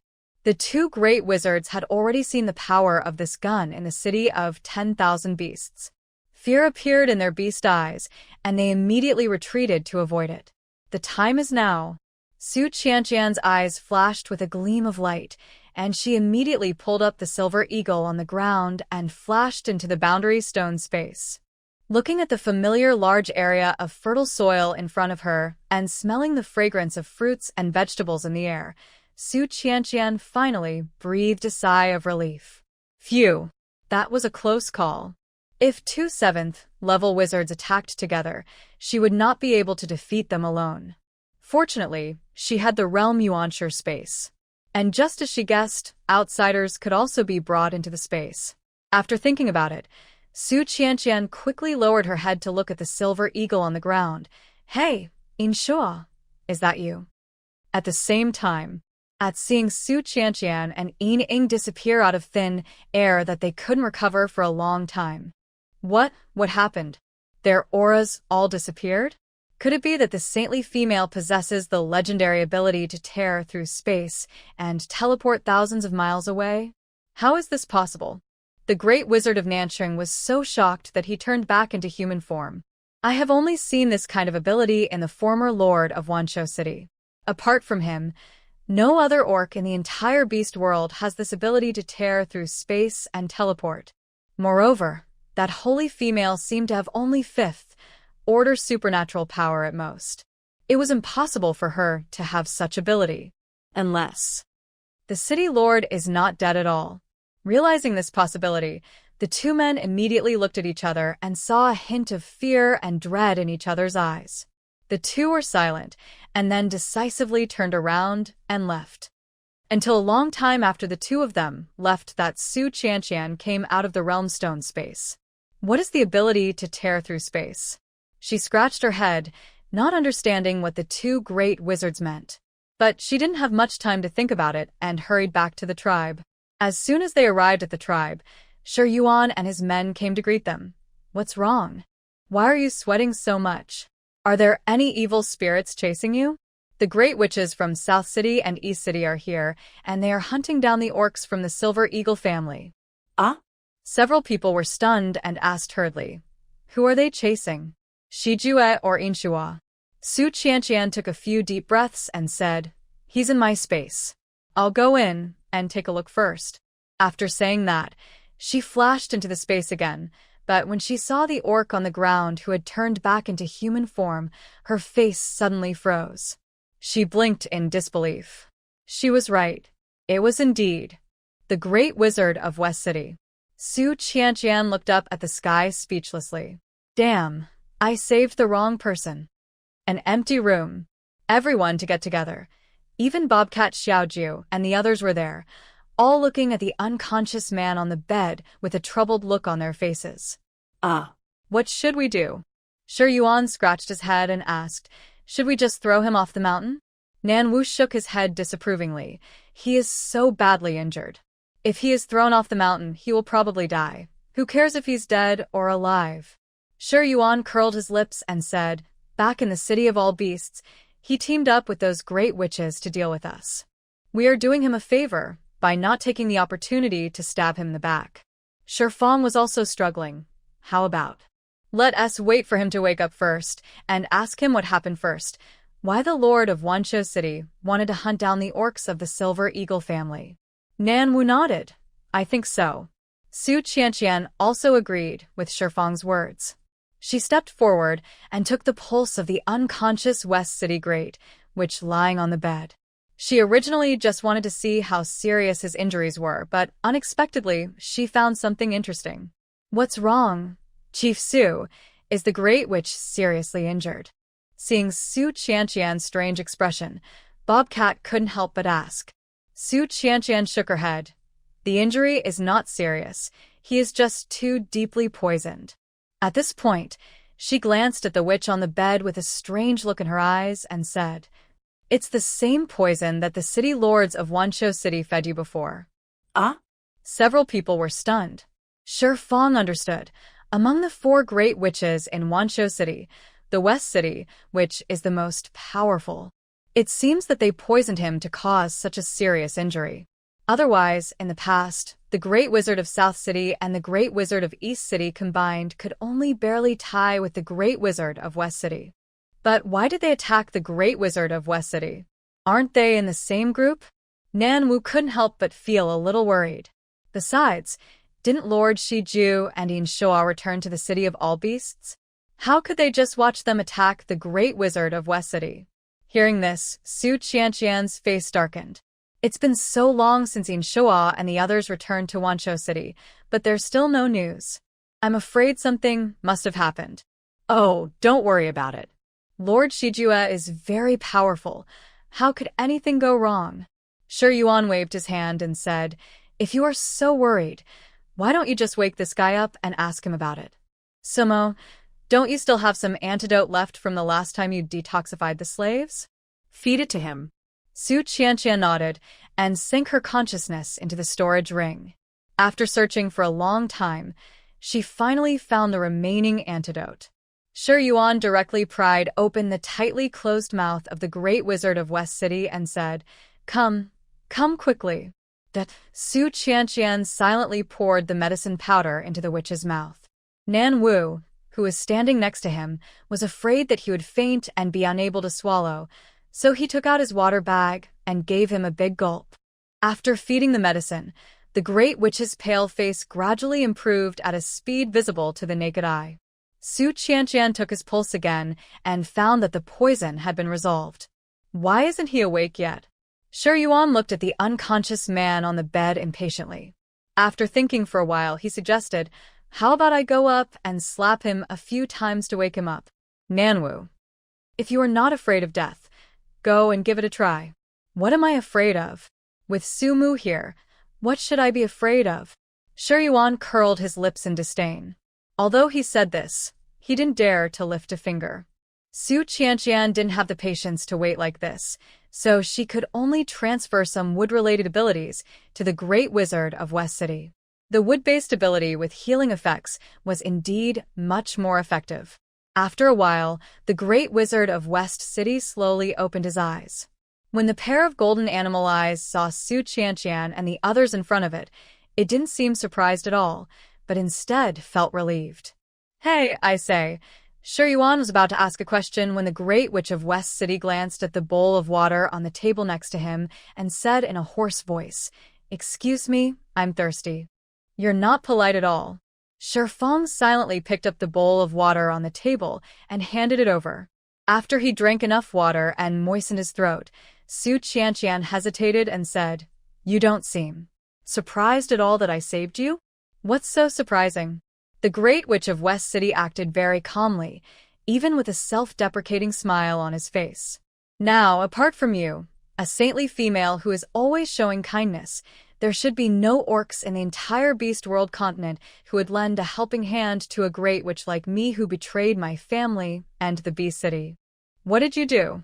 Shi Yuan couldn't help but lean forward and ask, why did you betray your family and Wanzhou City? Weren't you the most loyal to Wanshou City before? The Great Wizard of West City said nothing. He only glanced at Su Qianqian for a long time before saying, Inshua has become the new lord of West City. Su Qianqian. Punto. Okay. She could probably guess it. Since Inshua has become the Great Wizard of West City, he must have the support of the entire Silver Eagle family. With such great power in hand, he will certainly not let go of those who killed him in the past. Then why did you betray Wanshou City again? Su Qianqian couldn't help asking. Even if Inshua wanted revenge, the other city lords wouldn't just stand by and watch. I said I didn't betray the City of Beasts. Do you believe me? The Great Wizard of West City lowered his head. A hint of helplessness flashed in his golden eyes. Su Qianqian paused, was silent for a while, and then asked, Then, how is Inshua now? The Great Wizard had a hint of sarcasm on his face. He is now busy competing with those city lords for the position of Grand City Lord and eliminating dissidents. I guess he has no time to think about you. Su Qianqian. Seeing this, Shifeng next to him quickly changed the subject. Well, since Inshua has become the new lord of West City, what about Lord Shiju now? He returned to the Silver Eagle family. The Great Wizard said calmly. Shiju and Inshua disagreed, and they quarreled. Lord Shiju left the City of Beasts in anger. Several people were stunned when they heard this. Then, who is the current lord of Wanshou City? The former lord of East City, Noah, has become the new lord of Wanshou City. The Great Wizard said slowly, and his successor, Ronggu, has become the new lord of East City. In order to avenge his past, he wants to cut off the forces around Inshua first, so he asked several Great Wizards to attack me. No, it's only been a few months. How come so many messed up things happened in Wanshou City? Shi Yuan listened with an annoyed look on his face, scratching his head repeatedly. Inshua just watched you being hunted down by those two great witches? And didn't help you at all? The Great Wizard sneered. He probably wishes I were dead now. Hearing the whole story, Shifeng couldn't help but sigh. Inshua was too impulsive this time. He gained a foothold in Wanshou City. Now is not the time to take revenge. After coming out of the room, they gathered together with conflicted looks on their faces. What should we do now? Shi Yuan scratched his head in distress. Inshua wants the life of the Great Wizard of West City now. If we save him, will he blame us? But now is not the time to kill the Great Witch, right? Nanwu spread his hands helplessly, then looked at Su Qianqian. Chief Su, what do you think about this matter? Su Qianqian rubbed her forehead, slowly exhaled, and said, The most important thing to figure out now is why Shijue quarreled with Inshua and then left. Patriarch Su is right. Shifeng nodded in agreement. Logically speaking, Lord Shijue is not an impulsive person, and these two people would not quarrel at this time without considering everyone. I think there may be another reason. I want to go to Wanshou City tomorrow to take a look, Su Qianqian said. Then I'll go with you. Shifeng said. Su Qianqian shook her head. Shifeng, you should stay in the tribe. There are no powerful orcs in the tribe now. I am afraid that someone will come to cause trouble while we are away. You should stay and look after the house. That's fine. Shifeng nodded. Then what should we do with this Great Wizard of West City? Shi Yuan pointed to the room behind him. Should we just let him stay here forever? Let him stay here for now. Su Qianqian glanced at the room. Let us wait and see until things are clear. At least this Great Wizard of West City seems to be well behaved now and won't cause any trouble. Okay, then I'll bring him some food later. I see he hasn't eaten for several days, and he even drinks water so quickly, Nanwu said considerately. Hey, it seems that Sumu is not the only one who likes to show kindness. Upon hearing this, Shi Yuan couldn't help but pat Nanwu's shoulder in a teasing manner. Our Nanwu also likes to care about others. Nanwu glared at him. What are you talking about? The two started fighting again. At this time, Shan Mao ran over happily, holding a few small boxes in his hands like treasures, and said to Su Qianqian, Chief Su, look, how is the soap we made? Su Qianqian looked down and saw several square pieces of soap neatly stacked in a small box made of birch bark. She poked it with her finger and found that the soap was well solidified, with the right hardness and softness, and it also had a refreshing fragrance that was refreshing. Well done. She couldn't help but praise and then asked, "What did you add to the soap? Why does it smell fragrant?" "This is the scent of lavender." Shanmao smiled and took out a bunch of flowers that looked like lavender from his arms. "This is what Xiaojiu picked in the mountains a few days ago." Su Qianqian took it and looked at it, then leaned in to smell it. This was clearly lavender, although it didn't look like lavender. The mountain cat scratched his head embarrassedly. "Because Chief Su, you once said that we can put some honey, flower petals, or something in the soap to add fragrance, and I thought of this purple vanilla, which is the most popular grass in the Beast World continent. I think everyone will like it if it is added to the soap." Hearing this, Su Qianqian couldn't help but smile. She didn't expect that the bobcat had remembered everything she had said before and would learn from it and take the initiative to try it. "Well done." She patted the bobcat's head as a reward. The bobcat immediately lowered his head in embarrassment, his little face turning red. "Oh, yes, we also added other things to the soap." Bobcat hurriedly opened another birch bark box, which also contained several bars of soap neatly stacked inside, with a faint milky scent. Shi Yuan was instantly attracted by the smell and couldn't help but pick up a piece of soap and put it to his nose to smell it. "Ah, it smells so good. I want to eat it." "You can't just eat this." Nan Wu quickly snatched the soap back when he saw this. "These bars of soap are made with deer milk," said the mountain cat with a smile. "Deer milk?" Shi Yuan was stunned when he heard this, and subconsciously looked towards the sheepfold not far away. "Are you talking about the group of wild deer in the sheepfold?" "Yes." Bobcat nodded. "Chief Su taught us how to milk wild deer a few days ago. Oh, by the way, there is also a box with goat milk added. We also milked the herd of curly-horned longwool sheep. You guys milked the mountain cat yourself." Shi Yuan looked at the mountain cat with a look in his eyes that gradually became harder to hold. "That's a female beast. Even if it's just a beast, how can you milk her? You are males. How can you milk her? This is too filthy." Su Qianqian. Well, she finally understood why those Shanmao children looked at her so strangely when she was teaching them how to milk goats. My goodness, don't the orcs in this world drink milk from childhood to adulthood? Su Qianqian glanced at Shi Fong and Nanwa's expressions.